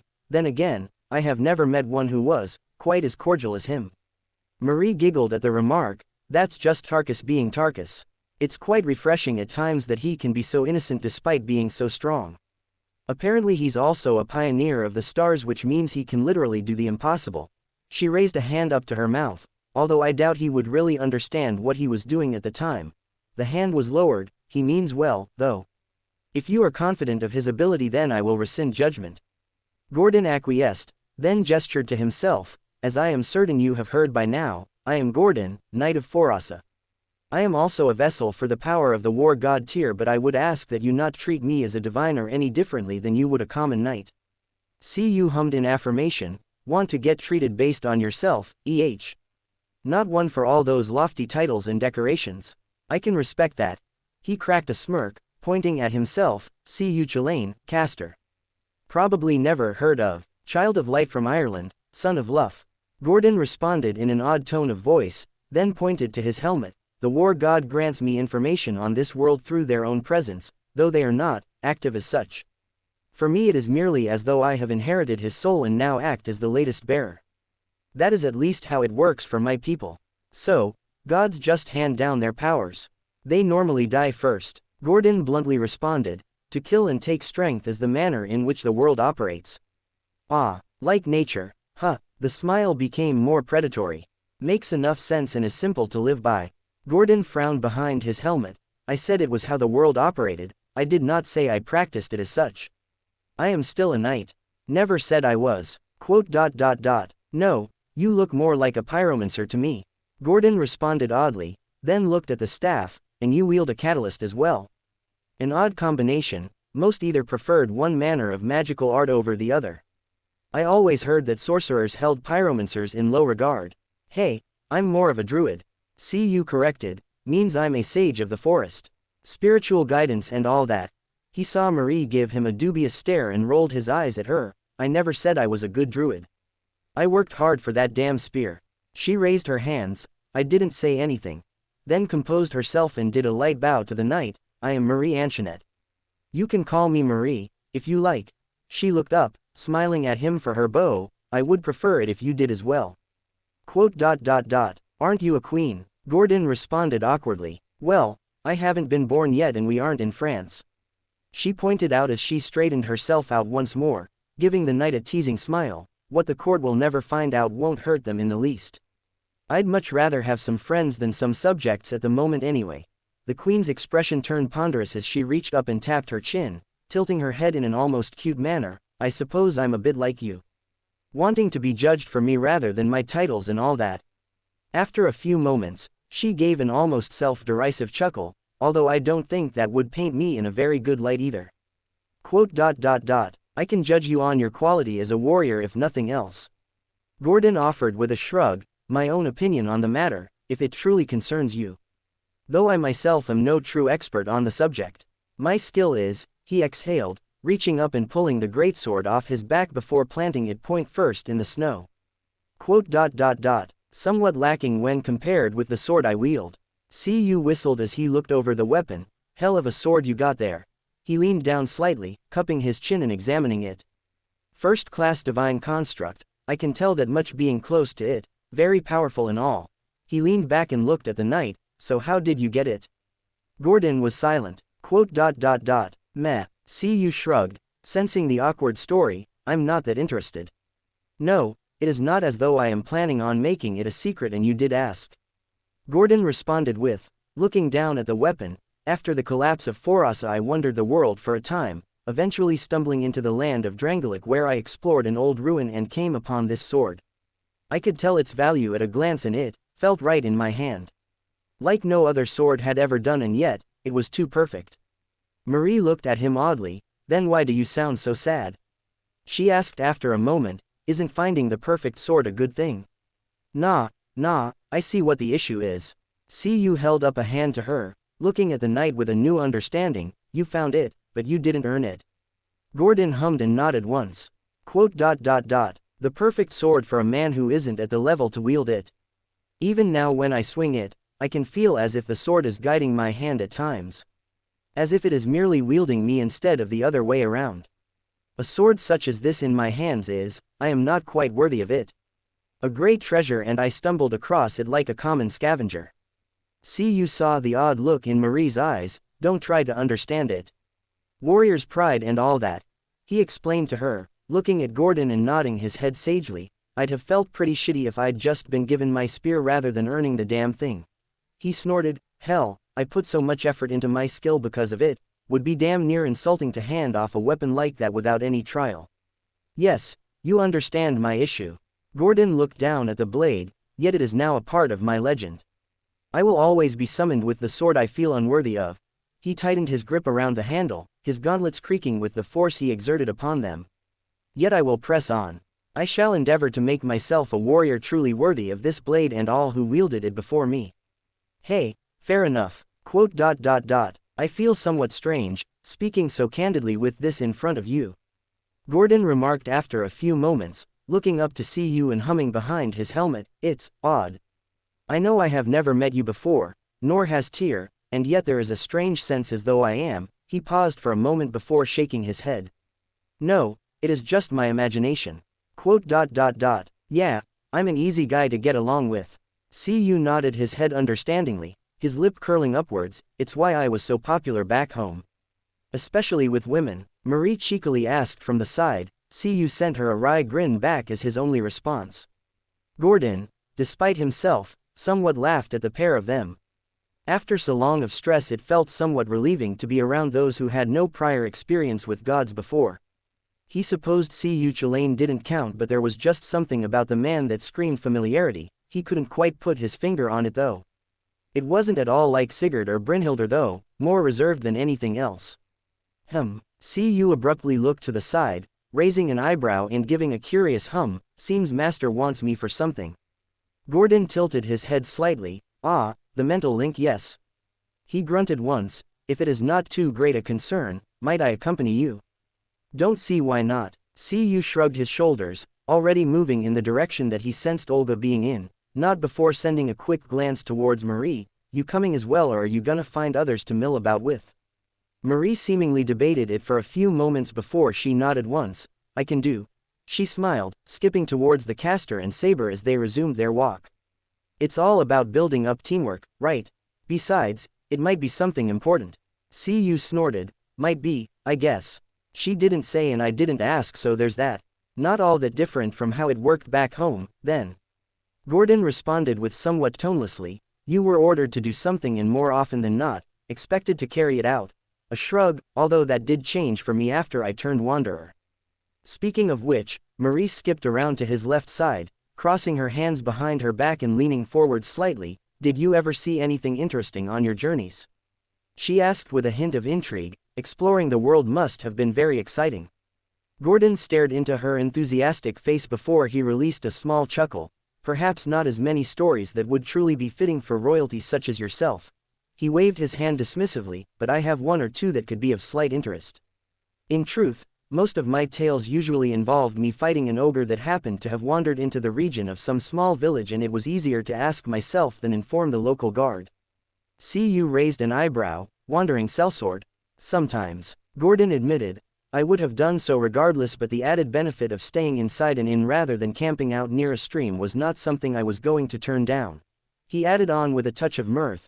We Forosans were renowned for our skill as warriors, so it is no surprise. Some did offer their skills as sellswords when our kingdom collapsed, however. His hands clenched, or turned to banditry. I spent some weeks hunting down stragglers who turned their blades to such affairs. Marie blinked. Really? Gordon exhaled. Forossa might have been a kingdom of warriors, and honing our skill, We may have even engaged in more than a few wars with our neighbors, but I believe us better than mere thugs. His right hand tapped against his breastplate. I found it somewhat offensive. I suppose that was why I turned wanderer, an effort to keep up the good name of Forasa. A time when our knights were regarded as the most stalwart and fiercest in the lands. Meh, not a bad cause I guess. Cu remarked with a shrug, to each his own. At least you had some pride in your kingdom though, even after it fell, He jabbed the man in the right side with his elbow as he sent him a smile. More than could be said for some of your countrymen. Ha, yes, well, Gordon sighed, shaking his head, while that much is true, it does not ease the burden. People do desperate shit in desperate times. He announced with a grunt, way I see it, if you turn to that sort of life then you should accept the idea that someone, somewhere, is one day gonna cut you down. He pointed at the knight, if it wasn't you, it was gonna be someone else. It being you probably showed a few naysayers that you weren't all bandit thugs, I suppose that much is true, Gordon replied dubiously, only to flinch his left arm when Marie gently slapped it. None of that now, she stated, looking up at him with a disapproving frown. You went about helping people in need and upholding your own creed. That's nothing to be ashamed of. With a smile, she turned back ahead and looked to where Olga was stood off to the side, still speaking with the communicator. With all the stories I know about, if a knight isn't saving people from bandits or slaying some nasty monster then something is going wrong. She was silent for a moment before she realized something, not that Diane isn't a knight. They're just a different type of knight. They still protected people so it's all good in the end. Gordon stared down at her as she mumbled to herself, waving her arms about animatedly, then turned to Cu to see if he had any sort of idea. The blue-haired man was staring at her with just as much an expression of bewilderment before he looked to the saber and shrugged his shoulders almost uncaringly. The caster raised his hand in greeting, calling out to the person in question, "Oi, lass." Olga looked over her shoulder. "Excellent, you're here." She paused as she saw the other two who were with him. Her eyes lingered on Marie for a few seconds longer than the other two before she swiftly looked away and returned them to Gordon, raising her brow. "And what are you doing here?" "Lady Alsana believed it wise to form some manner of bond with our allies before we go out to battle." Gordon responded casually, "That way, teamwork is less stilted and we are not as caught off guard." HMPH. Olga grunted once, nodding her head, a smart move. She looked at Cu expectantly. "They were with you at the time?" "They asked to come," I said. "Sure." The man grunted with a shrug, crossing his arms over his chest. "So, what can I help you with?" "I need you to place a series of runes on me that will prevent mental tampering or alert you to any," she announced. "I would do it myself but it is undeniable that your craft is more powerful than my own. Considering the strength of primordial runes." Cu raised an eyebrow, reaching up and scratching his chin. "I can probably work something up to make it a bit harder to break into your mind. At the very least it will let me know if something has," he frowned, "any particular reason, though." Olga exhaled, sending a quick glance at the communicator. "The recordings of conversations between members of my staff and the dragon behind the Singularity," she stated. "I need to be aware in the event that he has used some manner of magecraft to influence their minds." The caster whistled. "He'd have to be one hell of a caster in order to do that over such a big distance, but I guess it could be done." He nodded, then approached her. "All right. Hold still so I don't mess this up." He leaned down, the tips of his fingers glowing as he started to mark the woman's clothing with a series of runes, then pressed his fingers on her cheek and drew the final one before stepping back. "That should do it in a jiffy." "You have transcribed accounts of conversation with the dragon Calamate?" Gordon asked as he tilted his head, reaching up and cupping his chin. "I would say it is impossible to imagine, but my previous encounter with the dragon was surprising to say the least." Olga sighed. "Almost everyone is saying that at this point." She moved her hand to touch her marked cheek, pausing slightly before retracting it and looking at the caster. "These will work." Cu shrugged. "You're the one who asked me to do them. If you don't have faith in my abilities." "Fine, fine." She cut him off with a sigh, then looked back at the screen. "You can start playing the recordings now." Romani nodded his head on the other side of the screen, moving to press several buttons before the telltale voice of Da Vinci emerged. "Ciao, Chiamant. You've reached the workshop of the resident genius. How can she help you on this fine day?" "Hey, I put my soul into that greeting, the least you could do was say." "Well, who might you be?" Calamate. I was not expecting this. There was a clang of steel followed by a distant rumbling thud. The noise itself sounded like a cannon going off. The fact it was then followed by an annoyed grunt attracted the attention of Akal. Not least of all because it had been going on for a little longer than she had actually been expecting. It was also the case that she recognized the voice. It worked out well for her because she had something she knew Calamate would be pleased by in the first place. Also, Artoria seemed to be in a slightly better mood than before, but when questioned about it, all she got was a silent stare and then nothing else. As she moved around to the direction of the noise, Akal found herself raising an eyebrow as she saw Calamate standing in the middle of the snow with his posture somewhat tense. His hand flashed with brilliant yellow flames as an elongated black sword that looked as though it had been crookedly carved from obsidian formed in his hand. For a human it would have had more in common with a greatsword. For Calamate himself it was a one-handed weapon at best. Raising her eyebrow, she watched as he tossed the black sword into the air and cocked back his right fist. As the sword flew back down, he hurled the fist forwards. His knuckles smashed into the edge of the sword and sent the blade spinning off into the distance before impacting the snow with a thunderous roar. Calamate let out an annoyed sigh, bringing an exact copy of the weapon into existence once again. "What are you doing?" Akal asked after a few moments, raising an eyebrow at him and crossing her arms over her chest. Briefly pausing, Calamate spared her a glance before returning to his task at hand. "I was thinking back to how the Dragon Slayer fought me," he explained, tossing the sword up and punching it once again. This time the sword was hit on the flat side of the blade as it came down, shattering with the force of the punch and sending shards of metal into the snow at high speeds. The dragon sighed. "He fought by punching his daggers at me," he explained. "I do not know the first thing about swinging a sword, so I thought it would be easier." The weapon flashed into his hand again. "I can make these copies," waving the black sword in his hand so Akal could see it. "I believe it is the weapon made from my tail, so that is how I can create them." He shrugged. "So I decided to see if I could do the exact same as the Dragon Slayer." "Punching swords," Akal surmised, uncrossing her arms and approaching him, sending a fleeting glance in the direction he had been attacking and holding back a laugh at the state of it. Craters were dotted about in random intervals, sections of the ground upturned and large swaths of snow displaced. "I see it is going well." Calamate paused midway through throwing up the sword, turning his head and looking at Akal. "You are making a joke at my expense." "I am. HMPH. With a grunt, he looked away. "Yes. It is going very well," he answered dryly, tossing the sword up with his left hand and pulling back his right fist. The sword flipped through the air as it fell back to earth. Calamate swung his fist forwards and smashed it into the weapon, this time catching it on the sharpened section and sending it spinning off at an angle into the distance. Shaking his hand, Calamate stared at the cut on his knuckles. "I am determined to get this right, at least. Though I do not know how long I will have." "Oh, expecting company, naturally," Calamate responded with. Another sword flashed into his left hand. "I am expecting a call from the Chaldeans shortly. From either Olga Marie or Vinci." He paused for a moment. "Olga Marie is the name of white flower." "Oh." Akal made a noise of understanding. "So it was a nickname, a term of endearment." Calamate informed her. "Vinci says they are used for people you build relationships with." He tilted his head. "I suppose I should give you an Artoria one as well, shouldn't I?" Akal blinked.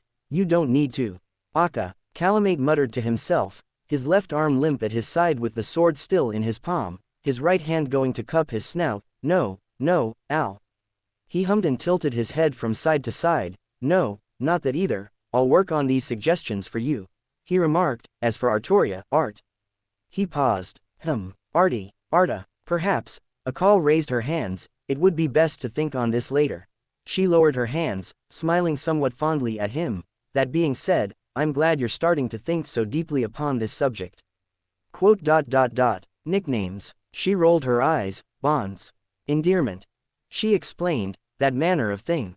I was dubious about you speaking with the Chaldeans, but this, Vinci, appears to have had quite the effect on you." Though her words were pleasant enough, she couldn't quite keep out the jealousy in her voice.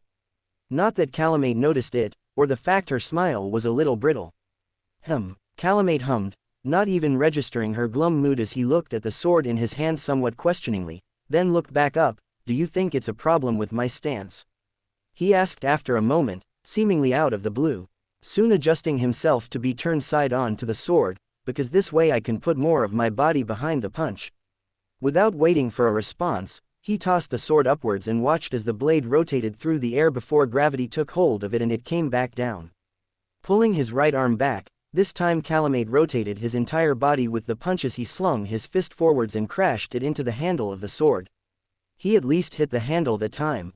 The problem was that he caught the weapon while it was still pointed skywards, the unfortunate result being the sword being spun clockwise and hurtling through the air, and vanishing into the distance. A faint rumbling sound echoed out as a distant cloud of snow and dirt was hurled into the air. That seemed more powerful. Calamate didn't seem put off by the result in the least, wasting no time in bringing out another sword.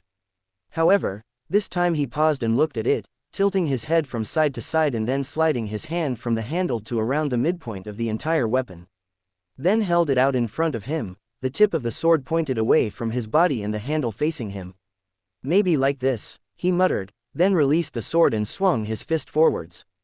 The knuckles collided with the pommel of the weapon and it positively rocketed forwards like a missile. A crack of air struck him as the sword continued on at high speeds and well in advance out of his side, soon trailing downwards and crashing into the snow with a much larger explosion that time. Ha! Calamate straightened himself out, smiling somewhat. It worked. He then looked down at Akal. You were saying something about Vinci. Nothing. Akal responded with dryness, shaking her head from side to side and reaching up with her right hand to palm at her temples. Nothing all that important anyway. She then paused and exhaled once, snapping her fingers. Before I forget, there was something that I wanted to show you. With a faint smile aimed at the dragon, she turned on her heel and walked back the way she had come, heading for the direction of the arctree, raising her hand and flickering her fingers forwards to beckon the dragon behind her. Calamate followed her, briefly forgetting his recent curiosity in mimicking the projectile habits of the servant he fought, instead moving with a call through the entrance of the arctree and into the clearing within. He stopped walking, his eyes widening and his hands coming up in surprise. These are. The nearest of the figures turned to face him. By all accounts it shared the same properties of the wyverns that circled above the tree as of this moment.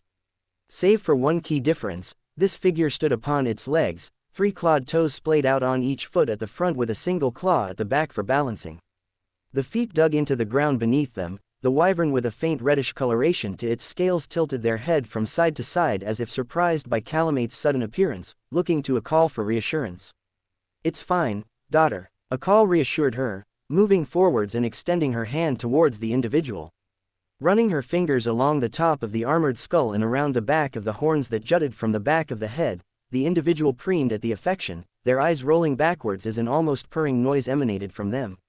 Calamate was less focused upon that and more focused on the extra limbs the individual possessed. They had 2 legs, 2 wings and a tail.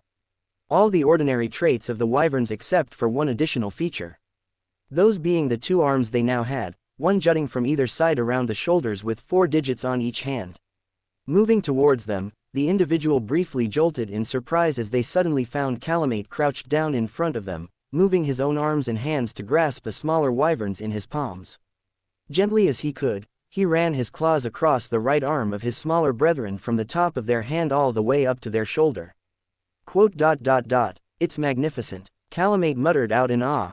Exactly as I imagined. He looked up from the limb and directly into the eyes of the wyvern. No, they couldn't be called a wyvern anymore.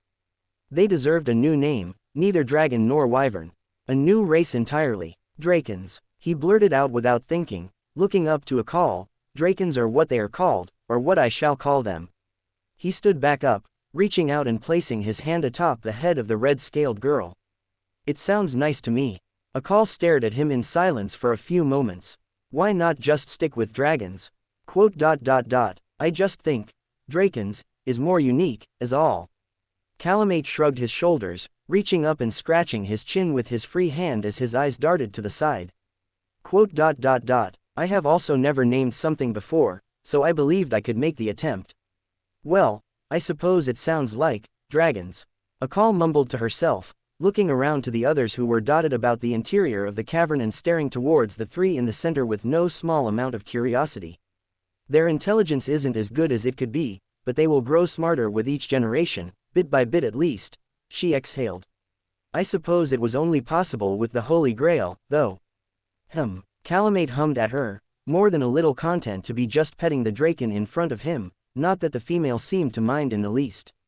Akal looked between the two of them for several seconds in silence, then stepped forwards and pulled Calamate's head off the top of the girl. Enough of that, she exhaled, looking at him with a raised eyebrow. Don't you have to be practicing your sword punching? Ah, yes, Calamate nodded his head, turning around and walking towards the exit once again. I also need to work on placing those logs I recovered. He stopped just shy of the entrance, turning around and sending one final glance to Akal. They're beautiful, Akal. He spoke earnestly. Truly, they are beautiful. Akal nodded once, looking back down to the red one at her side. I suppose they are. She looked at the one by her side for a few moments more. I'm going to call you, Hamra. Hamra stared at Akal for a few moments curiously, then gave a small puzzled groan. Ah, you probably don't understand names, do you? Akal realized to herself, rubbing her chin. I'm sure you will get the hang of it, Hamra. Hamra maintained the questioning gaze. I should most likely return to my own matters. She was right not to ignore my own people. In any event, I hope Olga will agree to speak with me before we battle. If we don't, then that is fine in its own way.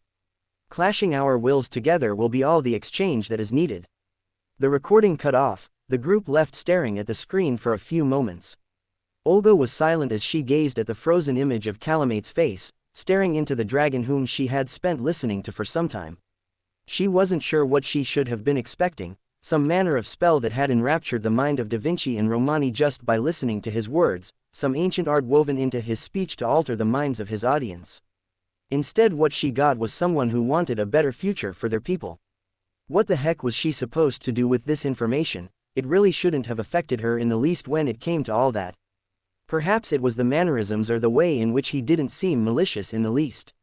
He might have been a dragon, but he acted as though he was nothing more than a human. With a sigh, she looked to the side and paused as she noticed the expressions on the servants next to her.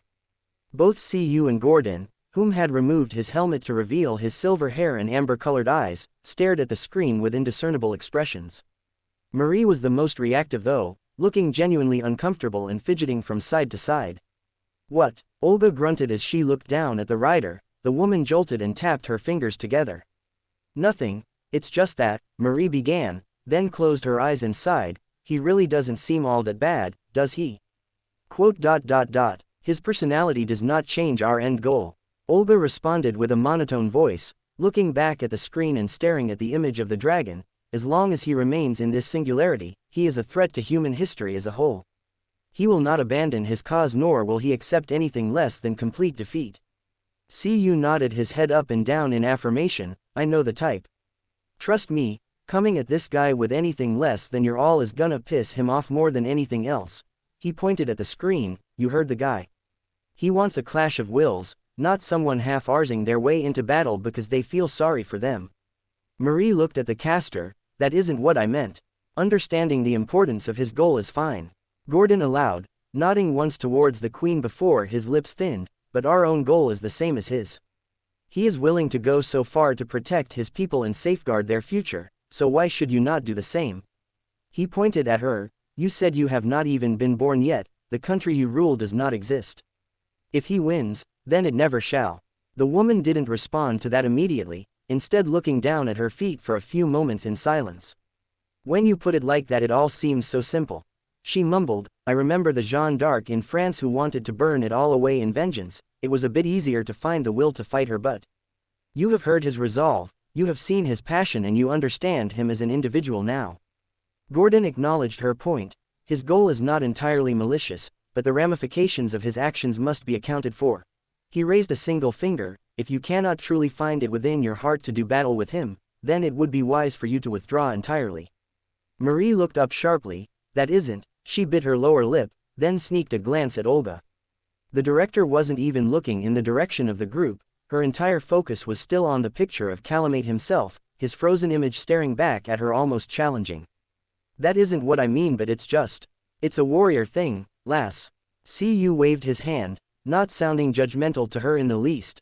I hear this guy speak and I just think, I want to make him work for his victory, because anything less than that is going to piss him off. He pointed at her. imagine putting all your effort into a competition and then your opponent is just wandering up and doing this for fun or some shit. That would piss me off. I mean, yeah, you can enjoy it if you want. I know I love a good fight, but that doesn't mean I play around when the going gets serious. Marie fidgeted on the spot. So what you mean is, fighting this guy at full strength is exactly what he wants and what he deserves. CU smirked. You can show your understanding of his wish that way. The writer clenched her hands by her side. I suppose that makes sense in its own way. She muttered quietly, rubbing her hands together. I'm just a little surprised you both don't seem too affected. CU raised an eyebrow, then looked at Gordon. I mean, I don't know about him. He nodded to the knight, then looked back at the girl, but I've heard that sort of preaching before. Gordon nodded his head. I know of similar individuals as well. I have never heard such words from a dragon, but fighting for the sake of your people is a given when you're a knight. His lip twitched upwards. In truth, after hearing his words, I am more than a little anxious at the possibility of crossing blades with him once more. When we last fought, he appeared to be little more than a crazed beast, but after hearing him speak of his ideals, he nodded once. He is an individual worth fighting. Marie looked at him oddly. Is that really how warriors think about things? I can't speak for all warriors. Gordon backpedaled so quickly that it was almost comical. I speak for myself alone in this case. He shook his head. The point I am making is that if you cannot fight Calamate with all your strength and nothing held back, then you should not fight him at all. Sympathy for your enemy will only slow your blade. CU nodded sagely. Yeah, I was pals with Ferdiad. I still killed him when the time came. Exact. Gordon cut himself off, pivoting his body and swiveling his neck to face the caster. Was that truly the best example you could give? It was the only one I had on me. CU admitted with an uncaring shrug of the shoulders, then looked towards Olga. So, what are you gonna do now, lass? Even as he made to speak, he looked over his shoulder as movement caught his eye and he promptly ducked back around in his face. The movement brought a raised eyebrow from Gordon, who promptly looked over his shoulder and noticed that Sigurd was approaching. He then made the exact same expression as CU, ducking back around and turning his back on the approaching man. Wait, why are you hiding from them?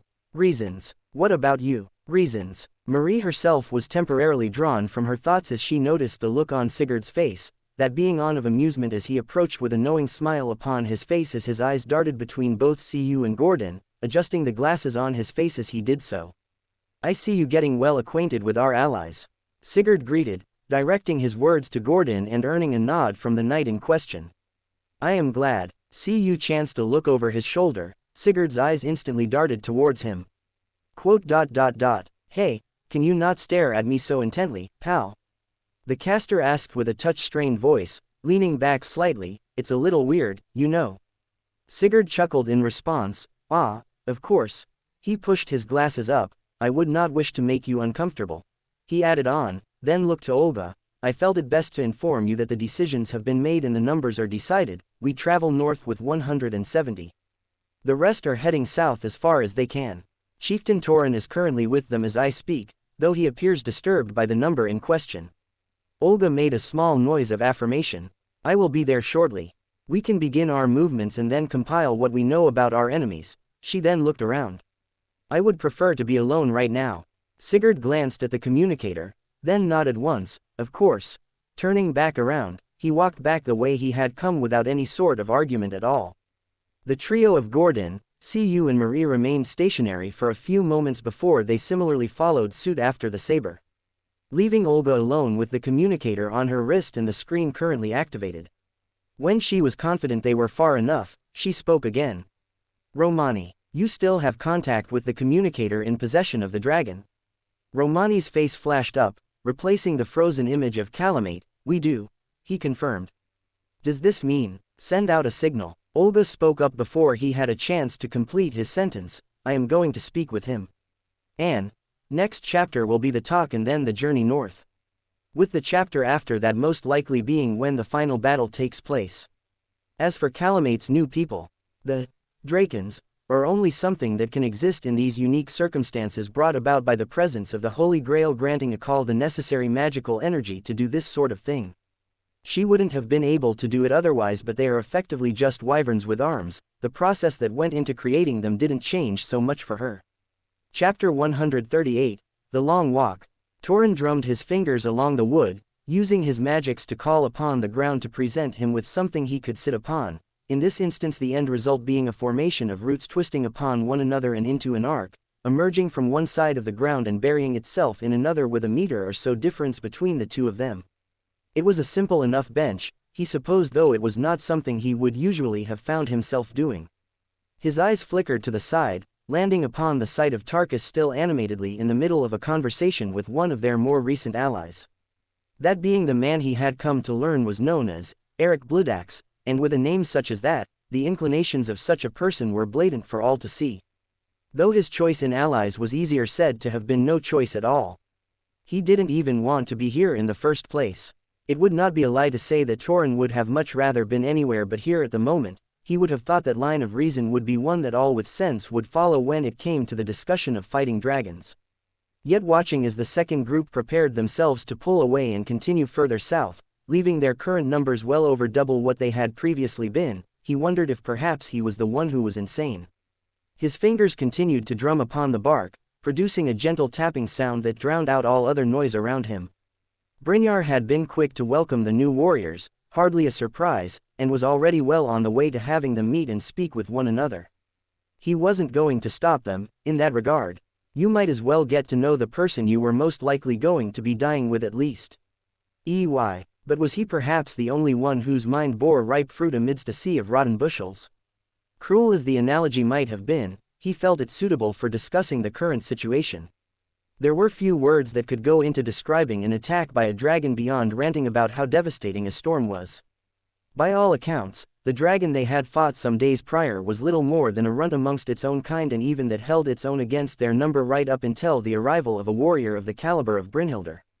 A person who was a daughter of an actual god, and now the arrival of a true dragon slayer, two dragon slayers if the presence of the Silver Knight was any indication. Hello. Yet Torin could do nothing to stem the tide of doubts that washed against his mind. A mere handful of skilled warriors did not make this a victory already. Tarkus being handily bested by the black-armored knight and the woman who could switch between mortal and dragon had already proven that. His nose still stung a bit from where she had punched him with enough force to knock him out. The images of him burying his axe in her side and her just smiling at him with an unchanging expression flashed before his eyes. She treated the entire affair as a joke from beginning to end, their desperate efforts to survive as little more than a test, in her own words. What were you supposed to do against people who flaunted the basic rules of combat in such a way? Am I speaking a different tongue to humans now? Wait, no, you're a lordkin, no, a god. Am I speaking in a different dialect then?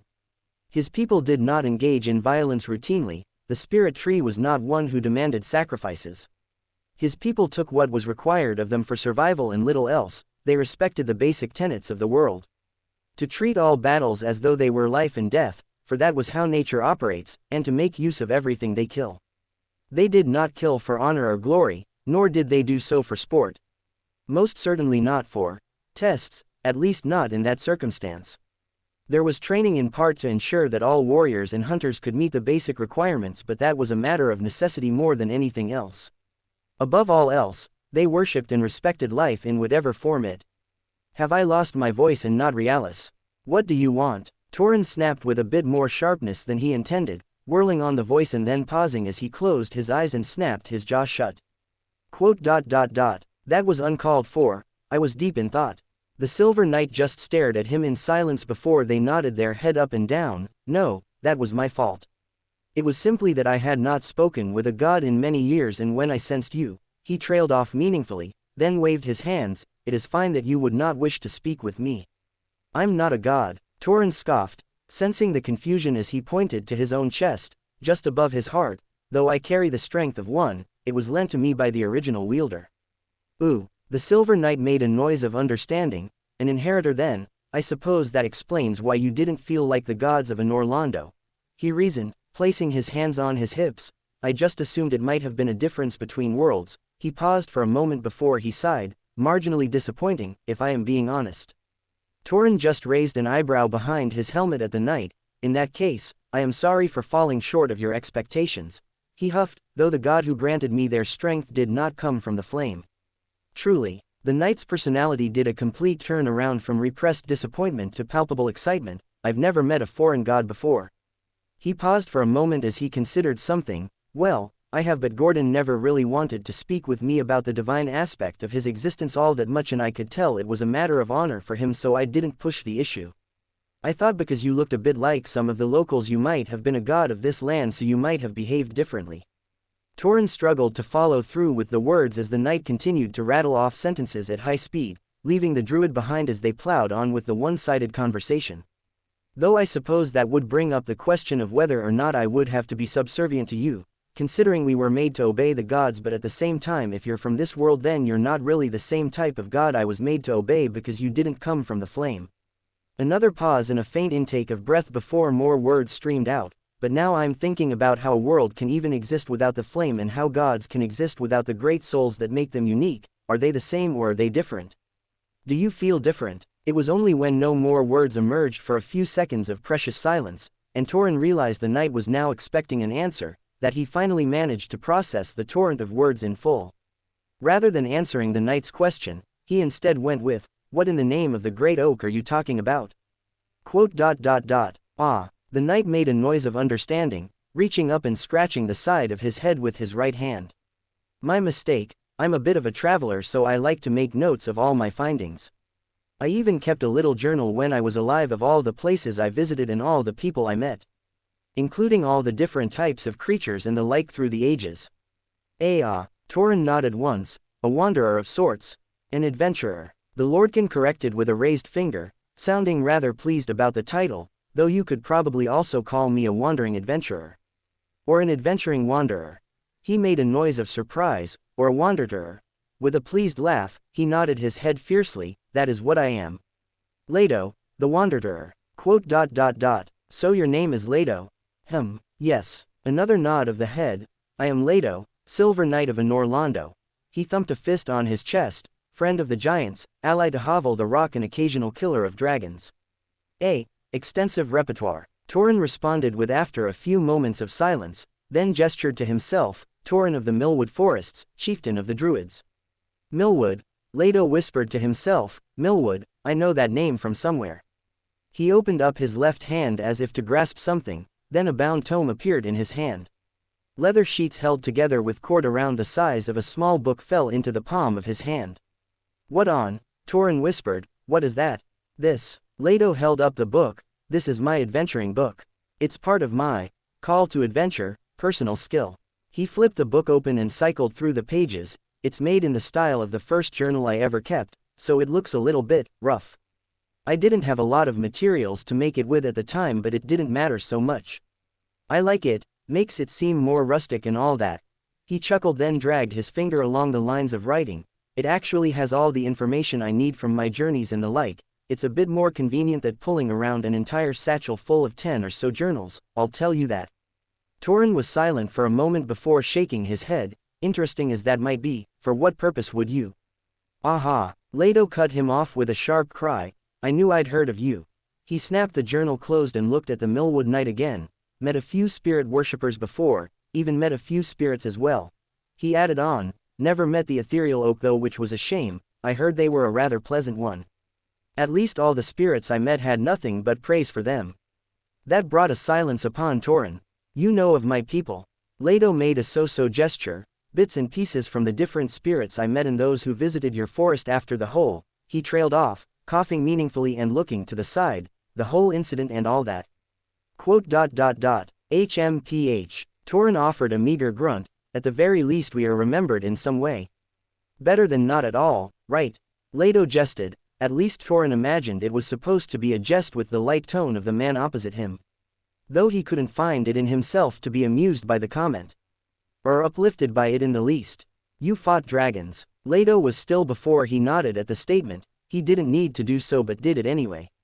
I did, though that is something that I imagine the Silver Knights as a whole are known for, battling the everlasting dragons. He shrugged, though I am no Archon, nor am I anywhere near the skill of Esser Ornstein. He praised, but I fought the dragons, yes. Torin looked to him fully, his hands gripping the root bench beneath him with enough force to crack the bark. The creaking of the wood briefly occupied Leto's attention, the knight looking down at the cracks spreading out from Torin's hands before back to the druid. And know the devastation they can unleash. You are perfectly willing to allow ordinary men to charge off and face them. He kept his voice measured, avoiding raising it to attract undue attention. Spirits knew that he was in no mood to have this conversation with Brynjar once again. His left hand came off the bench, pointing at the Silver Knight. Surely you understand the danger that they pose. Leto was silent for a few moments, then shrugged his shoulders. If they want to go out and fight dragons, I'm not going to warn them off it. It's what they want to do, so it's what I'll let them do. As if like that, Torin felt the emotion in his body all but evaporate in the wake of the simple comment. The druid blinked repeatedly behind his helmet at the trident, failed to come up with a response to that. At least for a few moments, then he couldn't help but blurt out, for such a reason. Leto tilted his head. What is the matter with it? They'll die. I mean, Leto pointed at himself. There is a good chance I am going to die fighting dragons, the same as you and everyone else who got summoned here. He spread his arms wide. I'm alive again. There's no real reason for me to running around the country fighting for the sake of humans when I could be heading south for as long as my summoning lasts and exploring this world. He paused for a moment, as if sensing Torin's abject horror at his words. I mean, I wouldn't do that because it's disgusting, but you know, we could all die. Who is to say that I have any right to decide how someone here dies? They haven't died yet, Torin countered easily, rising up from his bench and standing just slightly taller than the Silver Knight, and they are the people of this era. They still have many years of history ahead of them. Their actions would create the future. Leto gave a snort. Every action we take creates the future. As long as you're alive you can create the future with the choices you make. It seems like a runabout argument to talk about changing the past when we're currently living in it. He paused for a moment as if to consider something. I forgot where I was going with that. Anyway, if you want to complain about people fighting you can, but don't try and force them out of it when their choice has already been made. This time, it was Leto's turn to point. That is just disrespecting their freedom to choose. That gave Torin pause. The taller servant didn't respond to the statement, instead turning his head in the direction of the gathered Norse, staring out at them. In the end, it was their choice whether they wanted to do so or not. That was the crux of the matter. He could advise them, he could warn them, and he could shout until his throat went ragged. But he could do nothing about their choice once it had been made. Short of tying them up and sending them south, Torin had been left with nothing but to allow them to have their way. At the very least they had sent all those who couldn't fight to safety, but that didn't change the inevitable outcome. If it had just been him and the other Chaldeans, he could have accepted that. What he could not accept was the likelihood that he was going to preside over yet another massacre, once again at the hand of dragons as well. Fate was a cruel mistress, it seemed, and it was content with beating him with the same stick over and over again. Perhaps to punish him for his failure to protect his people, or perhaps to offer him another chance to save them from the wrath of a dragon. He didn't know which it was and he wasn't interested in debating it. Well, if nothing else, you can at least work on getting them to avoid dying. Leto offered a sliver of a lifeline, though he himself didn't sound too invested in it, almost as if he was saying it more for the benefit of Torin rather than because he actually believed in it. You do not need to offer me sympathy as though I am a child. Torin rebuked quickly, frowning at the Silver Knight. I was, a leader. I know well enough the responsibility of. So you frequently rushed out and ranted about your subordinates getting into dangerous situations then, did you? Leto tilted his head, because that sounds like a lot of doubt to me. Torin started, his eyes narrowed. I believe it best for a leader to ward his people away from suicide.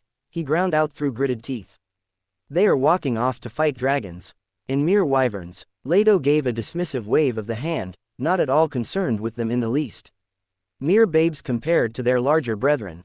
Do you think that those humans are so weak they cannot even contend with the power of infants? His voice was remarkably neutral, but that didn't stop the hint of annoyance entering his words. You can care for your people all you wish, but now you're just insulting their ability to care for themselves. They are warriors, not children armed with toy swords. It doesn't matter what they have. The battle has not even begun and you are all but shouting of defeat at the top of your lungs. Leto accused. This extends far beyond care and into arrogance now. Do you truly think so lowly of the warriors you commanded? He stabbed a finger at himself. Lord Gwyn could rely upon each and every Silver Knight in his army. When the time came for us to fight, he might have led from the front, but he did not baby us. We took pride in our duties, and the idea that my king thought me an incompetent would have wrought my heart with grief. He pointed at the crowd. Every time you speak to them of defeat, you are telling them you have no confidence in them as warriors. For people who pride themselves on that trait, you might as well call them pathetic failures unfit to even sharpen spears. Torin rolled his jaw. That is not what I said. I've spoken with some of these people at length. Leto remarked, crossing his arms over his chest with a frown audible in his tone of voice. I've lived amongst them for some time and gotten to learn all about their culture. This type of opportunity is perhaps a true miracle for them to have the chance to prove their skill as warriors under the eyes of their gods, and you would seek to deny them this based upon, what? A fear of dying. A scoff before Leto continued, they are warriors. Every battle they go into comes with the risk of death, whether it be at the flames of a dragon or at the hands of another human, the end result remains the same. They are warriors who died in a proud battle. That is the culture that gives them meaning. If you are not from this land, or if you have not inherited the soul of one of their gods, then you have no right to enforce your beliefs upon them. Torin glared at Leto in silence, then turned on his heel and stomped away, not even responding to the Silver Knight as he slinked off to wherever he was going to sulk. Leto made a cringing expression behind his helmet. The feminine hum made him jump and turn around, looking around for a few moments before his eyes trailed downwards, staring at the blonde woman adorned in a bright red dress. He would not deny that his eyes lingered upon her chest, first and foremost, then to the front of her dress before finally landing upon her face. He was fortunate that his helmet hid his expression. Do not be so bashful, the woman stated in a rather joyous voice, making an effort to pose as if to show off as much of her body as possible. You may look upon me to your heart's content. If I stood in your shoes I would be enraptured by this beautiful body. Ah, Leto made a small noise, so you knew. The woman beamed, rather than looking offended. I can sense when someone gazes upon me with such passion. She noticed the posture of the knight, quickly waving her hand permissively. This is not a complaint, rather I am pleased. Very pleased. She paused, however, the joyous expression wilting slightly as she looked past him towards the retreating form of Torin. Although, I do find myself curious, was there some disagreement between you? Leto hummed in affirmation. There was. I had not intended to get too incensed by the argument, but I believe I allowed my emotions to get the better of me, he awkwardly admitted, placing his hands on his hips and giving a weary sigh. Perhaps it was merely the druid not respecting the choice of his people. He shook his head. Either way, it was quite silly of me to get emotional over it. I am not so certain. The girl shook her head at him. The time for doubts has long since passed. Now is the time to be inspiring allies to fight heartily for the battle ahead, not to proclaim their certain deaths. Her expression turned slightly disapproving. In truth, I have some of my own doubts about the motives of Torin in such things. I believe him to be projecting his fear onto others. Leto blinked. How do you know? It is a matter of reading people. The girl stated, if one is to partake in theater, they must understand the emotions of humans to embrace the role perfectly. Therefore, you can often guess them when they are displayed. Her expression turned into a smug smile. As you can no doubt guess, I am a perfect actress. So then, he is afraid. Another nod, but of what? I do not know. It cannot be dragons. The people he protected said he fought them rather fiercely, nor can it be death because he agreed to accompany us in the first place. Loss. Leto hazarded a guess. The Millwood Knights were ravaged in battles against the Abyss Dragon. He paused as if to consider something, then made a point of pointing over his shoulder in the direction Torin had marched off in, all without saying a word. The odd movement brought a puzzled face onto the blonde girl as she watched the knight make a series of gestures. Does he know that the dragon we're fighting is Calamate? The girl responded with a confused face. Does the name of the dragon matter? Leto coughed awkwardly. Well, the dragon who fought with the Millwood Knights, according to the stories I came across, was the black dragon Calamate, so. The girl didn't quite understand for a few moments, then a flash of understanding crossed her face as her eyes widened and she made a similarly surprised expression, then it slowly started to cave inwards into a mildly uncomfortable grimace. Ah, yes, I can see how that might cause some issues in the future, she idly commented, placing her hands on her hips and looking around. Should someone break it to them?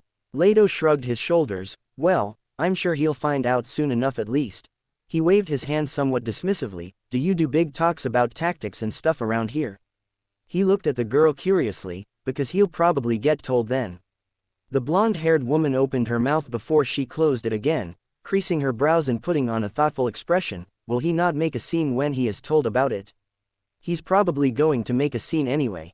Leto reasoned, gesturing to the girl. It's whether or not either of us can do anything about it. He jerked a thumb back over his shoulder. I just had an argument with him, so I doubt I'm the sort of person who will be able to keep him calm if he gets agitated. A beat. I'm also very bad at that sort of thing in the first place, so it's probably best he doesn't talk to me right now. The girl nodded once. That is a valid point. She then realized something, snapping her fingers. I have not yet introduced myself, she exclaimed, cradling her temples with her right hand and dramatically shaking her head. Such an oversight from me, to grant you the privilege of seeing my radiant beauty but without even giving you my name as well. She let out a loud sigh. Such cruelty.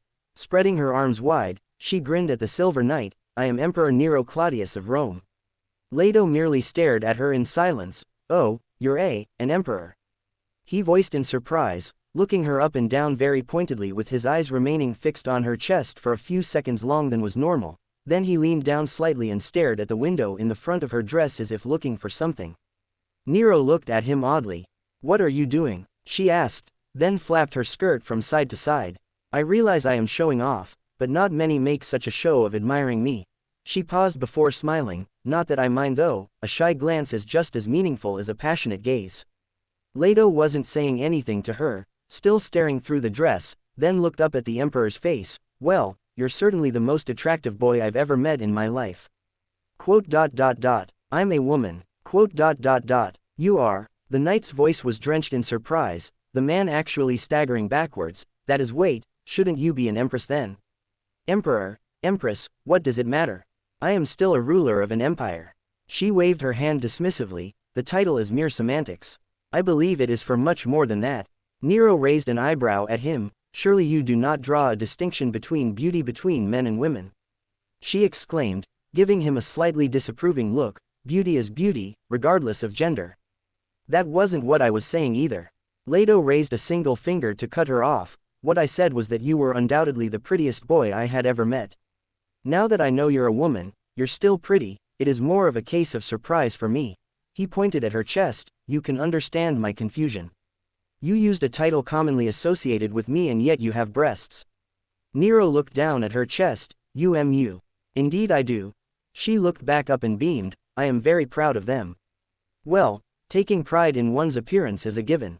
Leto offhandedly remarked as he moved his hands towards his helmet, twisting it to the side and slowly pulling it from his head, all the while continuing his speech, much the same with the Silver Knights. Pulling the helmet from himself completely, he unveiled his face to the world. Nero widened her eyes slightly, watching as the pale silver hair fell down to his shoulders. Brilliant amber eyes stared back at her and somewhat effeminate features graced his appearance.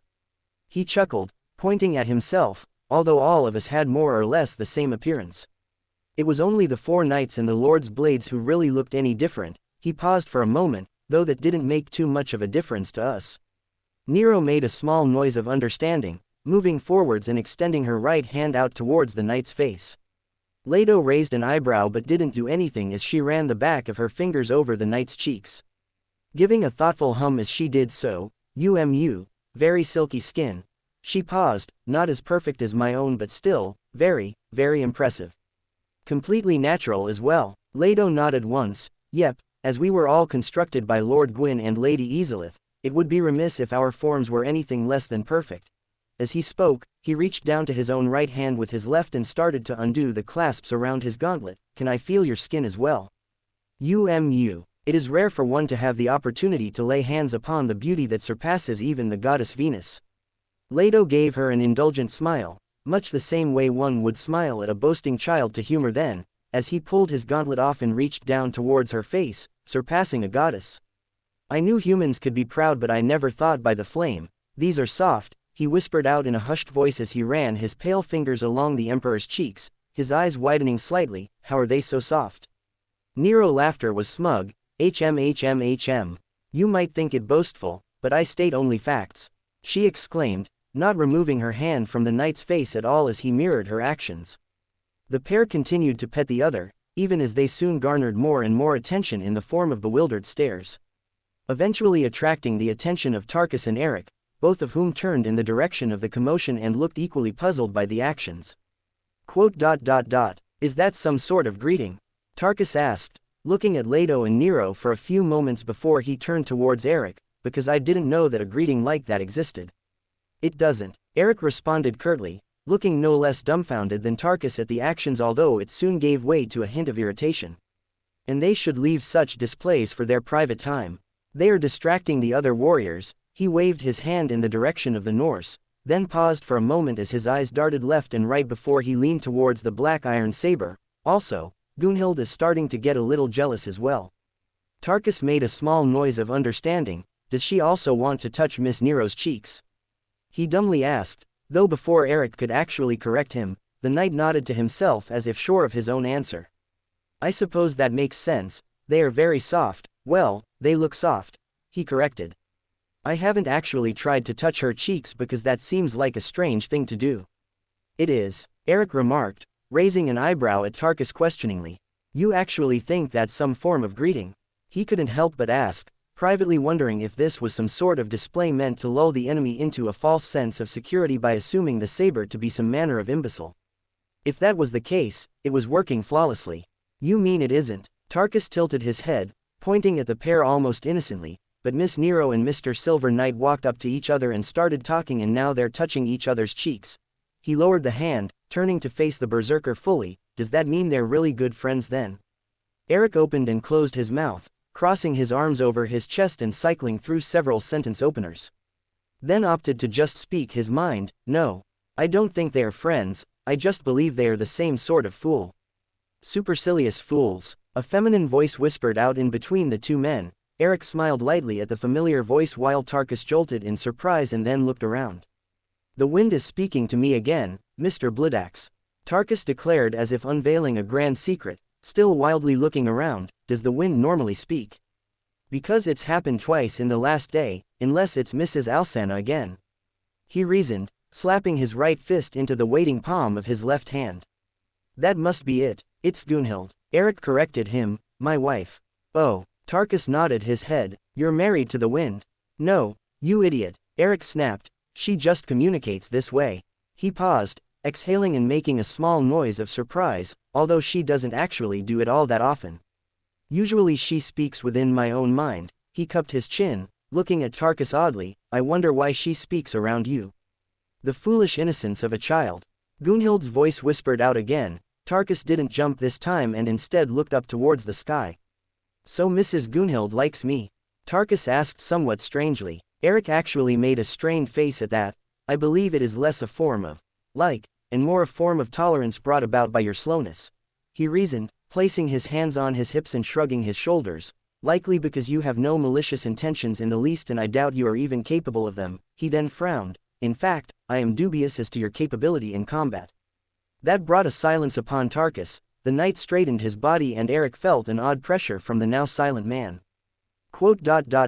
That's a rude thing to say. The tone of the knight had also shifted, though it still maintained a somewhat childlike nature to it. The pressure of the words had increased exponentially along with the posture of the knight. Now he felt like an actual warrior, though the twist between childish buffoon and warrior who looked ready to punch a man out for a presumed insult against his skill was jarring. Not that Eric minded in the least, quite the contrary. A sharp smile came upon his features. A pleased hum emanated from his throat as well. Or perhaps I shouldn't be, it was merely that your appearance is rather unorthodox. Tarkus slumped as if nothing had happened. Oh, so that's all it was. He let out a sigh of relief, making a show of rubbing the back of his arm over the front of his helm as if to wipe away sweat. I used to get that a fair bit when I served under Sir Berenik. He used to say that I wasn't a very scary knight, until I was.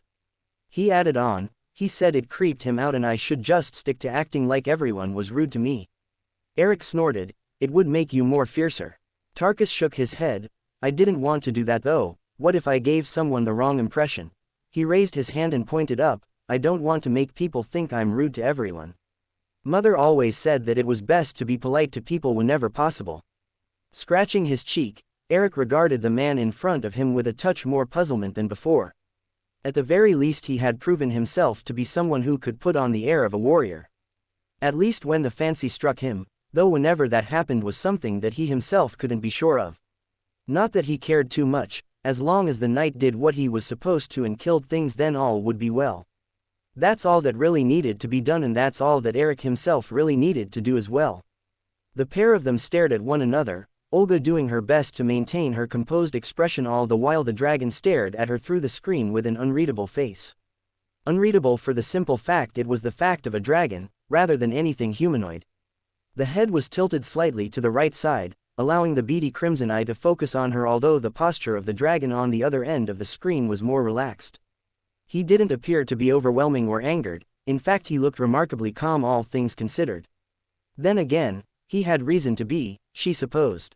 Except they had been staring at each other in silence for a good minute, neither one of them had spoken first to the opposite. Merely stared into the eyes of their silent partner. Eventually, Olga could no longer stand the silence and found the inner strength to utter the first words. After so many requests to speak with me, are you now going to fall into silence when I finally accept your invitation for a conversation? She asked, her lip tilting down ever so slightly. It was actually a little bit rude, now that she thought about it. She'd been expecting something, but the moment the screen had turned on he just stared at her as though she was some sort of bug on a wall. Being examined like that was a little discomforting, almost like he was judging her. She had experienced such things in the past, judgment before they ever saw her actual skill. She didn't want to be judged by this person. Calamate looked startled that she had actually spoken. Eventually a breath escaped him. Yes, I suppose that is strange of me, he admitted, sounding more awkward right now than anything else. It was merely that the moment I saw you, I could not think of what to say. Olga raised a curious eyebrow at him. I feel as though I have waited my whole life for this moment, as though every action I have been taking has been building up to this inevitable encounter. Calamate explained. Though my goal was different at first, my motives were strange and my own person, perhaps, incomplete. Olga didn't actually respond to that, instead continuing to stare at him in silence, waiting for something further. Then he fell silent again. She bristled slightly. She wasn't going to let this conversation descend into another awkward silence. I assume this changed at some point. Calamate nodded his head. Yes, until right now. He seemed to struggle for a few moments, looking for the correct words to use. It's like, I can't explain it well. Up until this moment I had only my own perspective to call upon when speaking about fighting for the future, then I heard about Chaldea and about you. And now you have someone to compare to. Yes, Calamate nodded his head repeatedly, pleased that she had caught on. Now, I have you. I have Chaldea. I know I'm not that only one, that there are others who think like me. A hand appeared up, a clawed finger pointing to himself, that even if the land is now filled with disparity, there are still those who think like me, that have the same sort of wish as me. Olga merely hummed in response, tilting her head and frowning ever so slightly. Is that not presumptuous of you? She asked, raising an eyebrow. Why do you assume that my line of thinking is the same as yours? Calamate looked at her oddly. A scaled brow was raised in her direction as though he himself didn't believe her words at all. Do you not also want what is best for your own people? He lowered the clawed hand. I believe that every action I take is for the betterment of my people. That is why I take them. If you do not work for the betterment of your people, then why work for a kingdom like Chaldea? Olga huffed at having been seen through. Fine, that is what I work to see the betterment of. She narrowed her eyes. But you keep speaking about the future as though you have a clear vision. You speak of human history, but why do you think they struggled so hard? Why do you think that amidst every other race it was humanity that endured while all others departed? Calamate was silent. Vinci made implications and I could infer the end result. The world chose you because you could think, right? You had dreams for the future, always changing in a way that my people never did. He laughed, although he didn't sound very amused. Weakness inspiring betterment, yes. Not wrong, Olga admitted, then frowned. So you keep remarking on the future. What future do you aim towards? What dream motivates you onwards? I don't know, Calamate replied honestly, shrugging his shoulders. You know, my sister showed me the first of my new people earlier today, and when I saw her I thought it was beautiful, that she was beautiful. I thought about all the things that she could do and I realized. I had no idea what she was going to do. He looked upwards, away from Olga. I could speak for hours about my determination to battle for the future, but I don't actually know what the future I am fighting for will look like. When the dust settles and if I win, I don't know where to start with that. I said I would save my people from the incineration of history and I don't know how. He looked to her, so, in part, I wanted to ask you, what future do you see? He looked remarkably small at this point. When you and Chaldea fight me, what future do you see with humanity? What will they do with this chance you have given them, what will it all amount to? Olga opened her mouth, then closed it again. Ah, I see. She realized almost dumbly, you don't have the answer for yourself. I've never been here, I've never seen this before, never had this role. He pointed at her, you do. You lead Chaldea, Vinci said as much, you fight for the future of humanity. You or me with more experience. So, I ask you, truly I ask you, what is the future that humanity fights for? I want to know if there is such a thing. Olga was silent as she stared at him, then closed her eyes and gave a mirthful huff. Ha, so that is why Da Vinci became enamored with you. She reached up, rubbing her brow with her free hand while also hiding away her expression. It was such a simple thing, now that she realized it. He wasn't evil. His goal was incompatible with the world because of the degradation of mystery and the primacy of mankind, but at the end of the day, his goal wasn't evil, that was all there was to it. He was little more than a person fighting for the best chance of his people. She'd thought it some manner of lie or trick to lower their guard, but there was just something that couldn't be faked, no matter how hard one tried. Determination such as that, the will to keep pushing forwards in spite of everything. The world rejected him, what did he care? He would push on. He would be stopped by the greatest heroes in history. He would just have to defeat them. All the while he didn't truly know what his goal would look like in the end, but that didn't stop him at all, it didn't dissuade him in the least. Fighting for the future was both a worthy goal and one without a clear objective. Such a vague statement. The future I'm fighting for. She lowered her hand to her side, she hadn't considered it at all. She didn't think about why she was fighting beyond it being the responsibility of Chaldea. Her responsibility as director, but perhaps it did go more than this. Maybe. Romani, stop recording this conversation. She ordered, her voice monotone, and turn off all communication from me to Chaldea until I respond to you. Romani's voice came through, surely you can't. Now. ... All right then. Romani's voice was still a touch surprised, but he relented. The fact his voice vanished left her with the impression he had done as he was ordered. That was good, at the very least Romani would always do what he was told. Perhaps not as hastily as she liked, but he would do it. Calamate was still staring at her oddly. Recording, is that not what Vinci did with our conversations? Yes, Olga confirmed, but that will not matter right now. This conversation will only exist in our memories from this moment onwards. Considering the next time we meet, one of us will be dead, then it is fine. ... I see. Calamate's voice was odd, then this conversation will remain private with me as well. You will not even speak with your allies about it? Or your sister, as you call them? No, if you will not speak of it with your allies after this moment, then I will not do so either. I would disrespect you to do so otherwise, and, having already recognized you as an equal, I shall not spit upon your wishes in such a way. None will learn of this from me. That I assure you. Olga huffed. You're stupidly honest, aren't you? I have no reason to lie. Calamate bluntly stated in response, besides, even if I did, I would not do so anyway. I do not understand why one would conceal the truth. Thus far I have found that blunt statements have put me along the path I find most comfortable. I assume you would also not be so willing to give out false praise. My statements are genuine. False praise would be as grievous as any insult in my own eyes. ... That is a good mentality to have.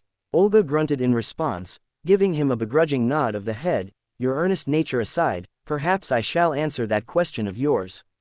Hardly as though it shall be brought up again. As you say, when next we meet, one of us will die. The future, Olga pondered aloud. I always wondered what manner of future I myself was striving towards. Perhaps that is what every human has ever asked themselves when they are concerned with building the future or changing it for the better. What sort of future are they making and who is it going to be better for? She raised her finger. Human history is full of stories and examples of pioneers who have made the impossible possible, those who have expanded the reaches of human comprehension or made the greatest discoveries in the arts or the sciences, and they are all, without a doubt, beneficial to mankind. But I wonder, why did they want to reach for that future in the first place? What motivated them? Pressing a hand against her chest, She continued on, Chaldea is for my duty, my responsibility to safeguard the future, but what future am I trying to protect? You say you do not understand the future you're trying to find. Neither do I, she replied, her expression turning troubled. For what purpose is all my hard work for? All the hard work of everyone who contributes, if they do not even understand what they are reaching for in the first place? I wonder, then why bother? I thought the same, she admitted, then her lip twitched upwards. To change the future like the pioneers would take talent and skill, but if you could change that future to shine a little brighter, that the people who exist within it could benefit as a whole, to bring a touch more goodness into the world. Perhaps that is the sort of future that should be aimed towards. The future in which you can make the world a touch more fulfilling for people. Olga blinked as if she'd come out of a daze, then shook her head from side to side. That was, perhaps, an odd tangent for me to go upon. She looked at Calamate from the corner of her eye. Fortunate that only you heard that, I suppose. I doubt my own subordinates need to learn of me saying how little I truly understand what it means to protect the future.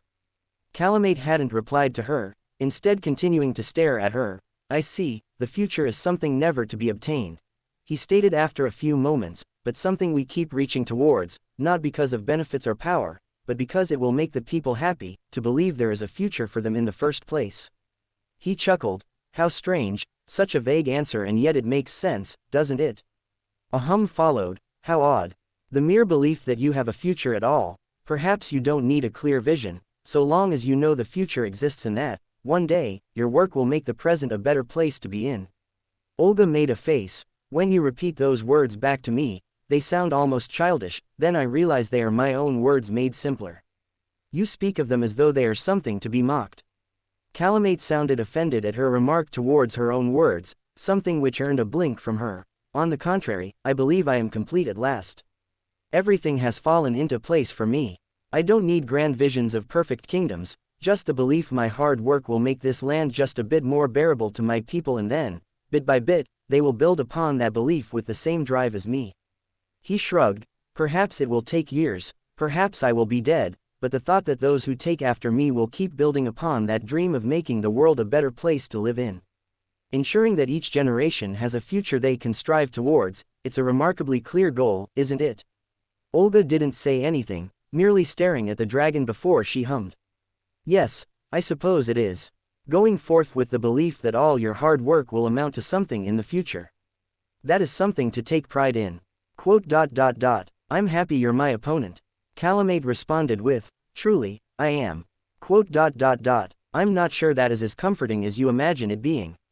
It is the best compliment I can grant you. I see you as a true equal to me. Though we stand on opposite sides, you are just as powerful as any other servant, in my eyes. Perhaps, I believe the word is, figuratively, rather than literally. Obviously, Olga scoffed, frowning amusedly at the dragon. I'm clearly not on par with the likes of Cu Chulain or Ash. I do not know who those people are, but if you speak of them highly, then I will assume them to be powerful individuals. Calamate responded with, though you have answered the question I held. This talk had been more rewarding than I had imagined. My path has never been more clear than right now. I can face you and accept either outcome without regret. How would you be able to accept it if you died? Olga asked, looking at the dragon strangely. She hadn't meant to blurt it out, but there was just something about his casual resignation that struck her oddly. If you perish here, then so too does your dream. If you are summoned again, you will likely have no recollection of this growth you claim to have experienced.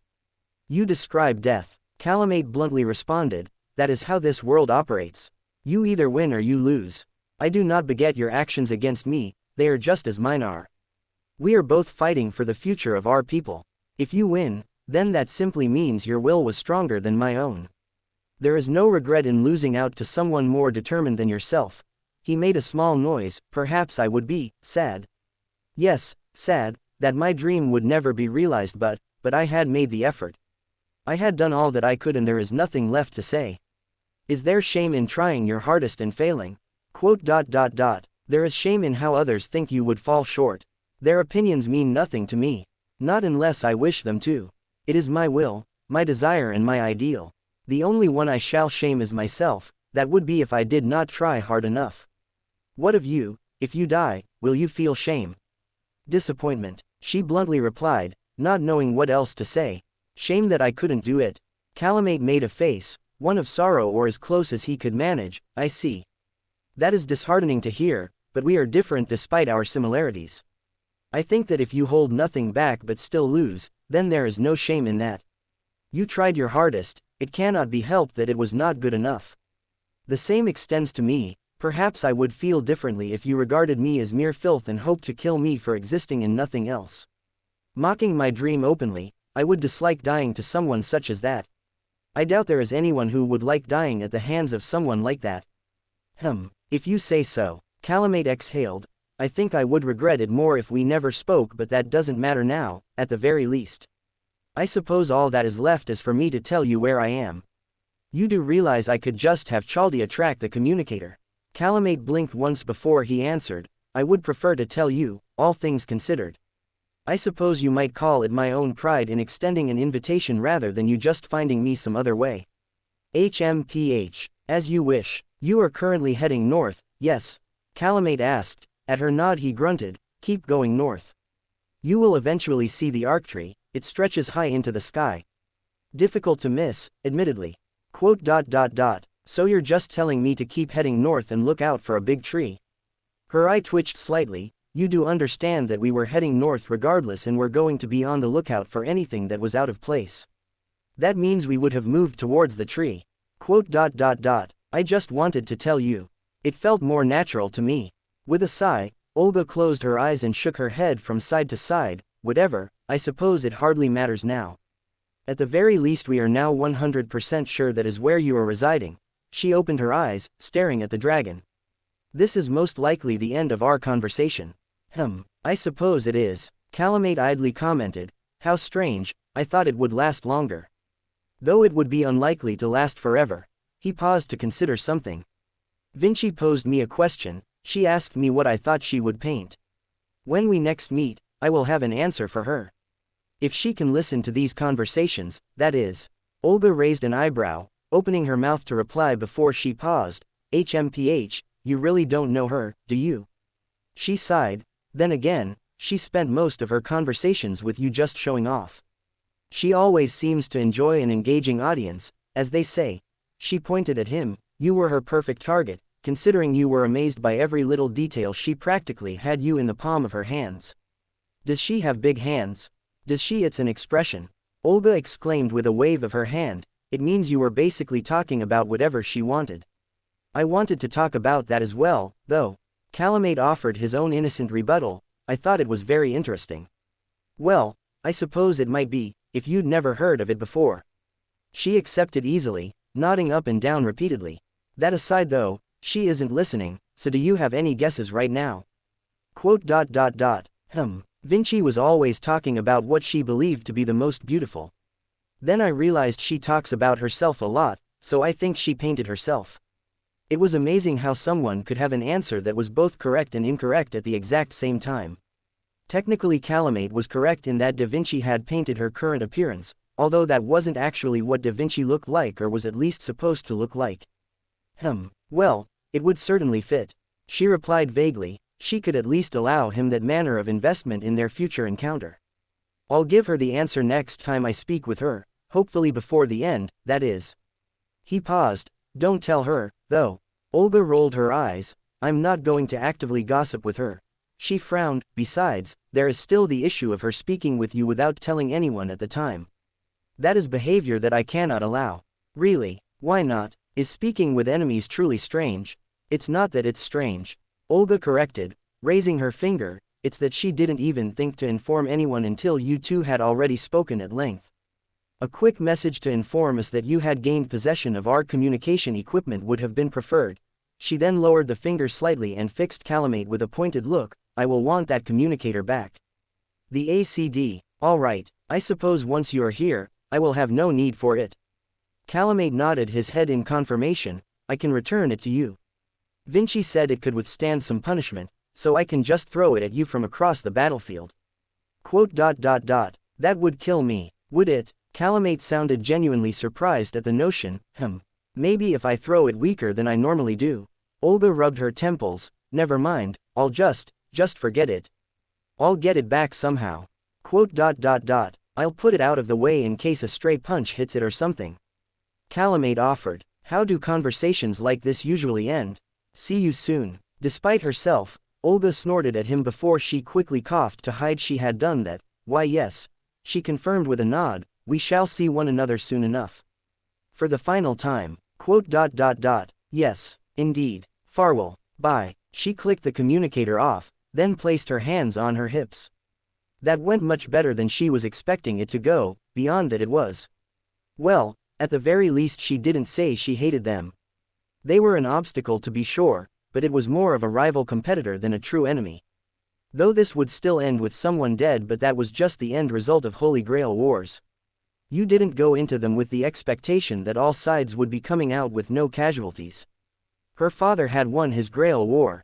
She just had to win this one. This is everyone? Olga asked, looking to the side and seeing Sigurd nod his head at her once. Closing her eyes, she nodded once and turned her attention to the 170-odd people who were now standing in front of her. They were all of varying ages, men and women alike, and armed with all manner of different weapons. Some had spears, some had swords, some had axes, and some had bows. All in all, it didn't look like much of a well-organized group as much as it looked like a mere rabble. Then again, that was probably exactly what it was. I shall assume you are aware of who we are by this point. She simply stated, her voice echoing with the aid of several runes written upon her. We are of Chaldea and are here to aid you in the recovery of your land from the dragons. As you are here, you have volunteered to join us on this task. Therefore, I will be honest. Most of you will most likely die. She was expecting something from them, a reaction or a flinch. She got blank looks instead, people who already knew what they were in for and simply didn't care about it. Or perhaps they did and just weren't expressing it openly. It didn't change the fact they were just staring at her. As you are also aware, we have identified 3 individuals that you shall keep away from.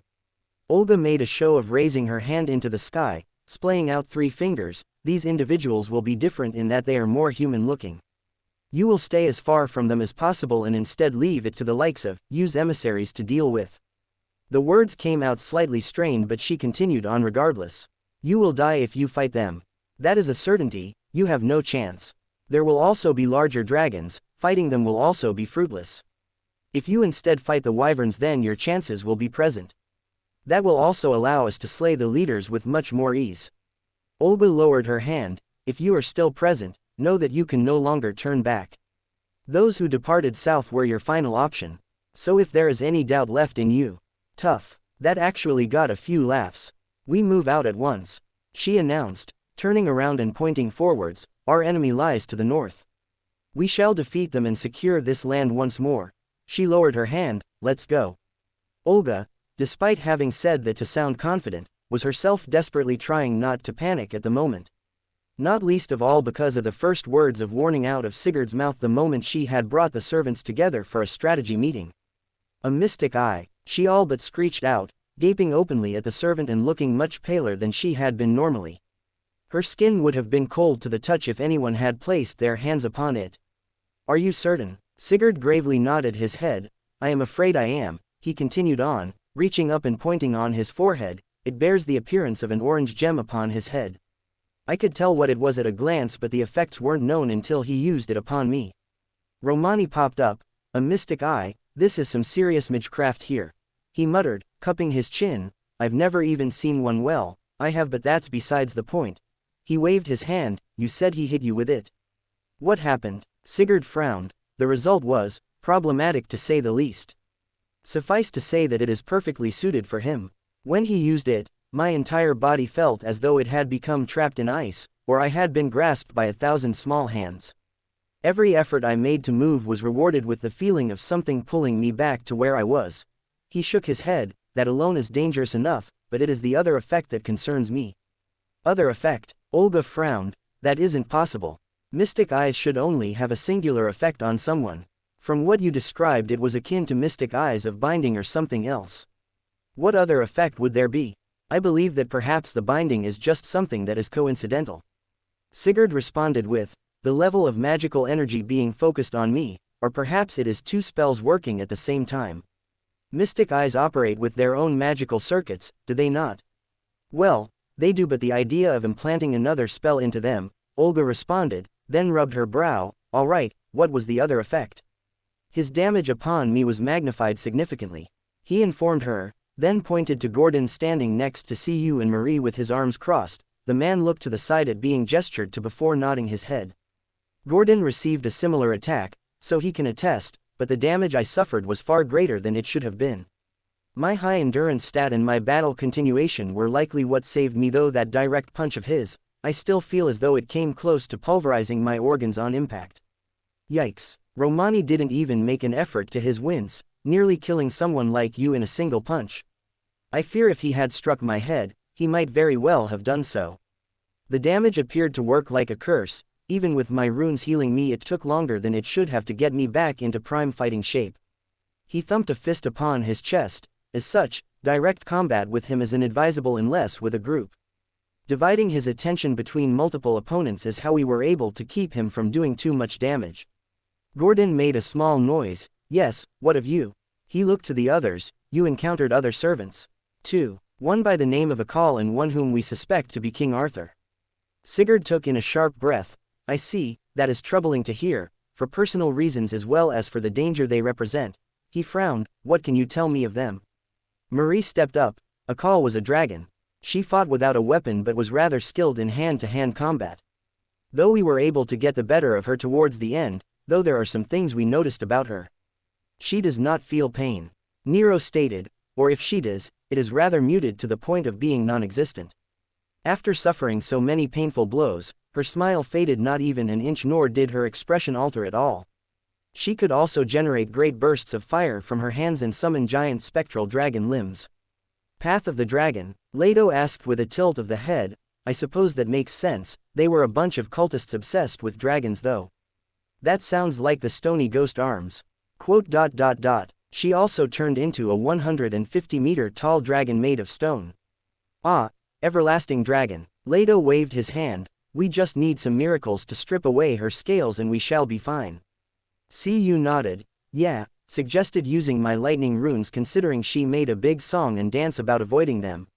Really, I suppose you are divine enough that they might work. He muttered before shrugging. Worth a shot. What about the other one?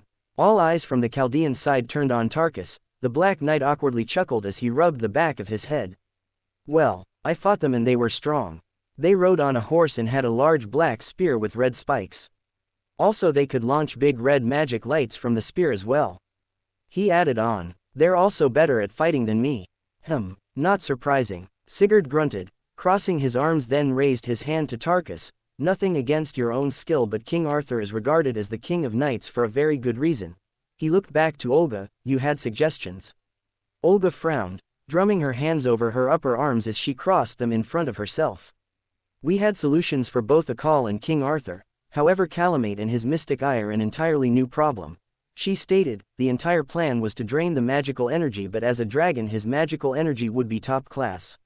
Easily able to support 2 servants with plenty to spare. The plan still works, divide and conquer and all that. Cu offered from the side, waving his hand in an uncaring fashion. Olga shot him a quick glance, then thought upon his words. That is true enough, I suppose.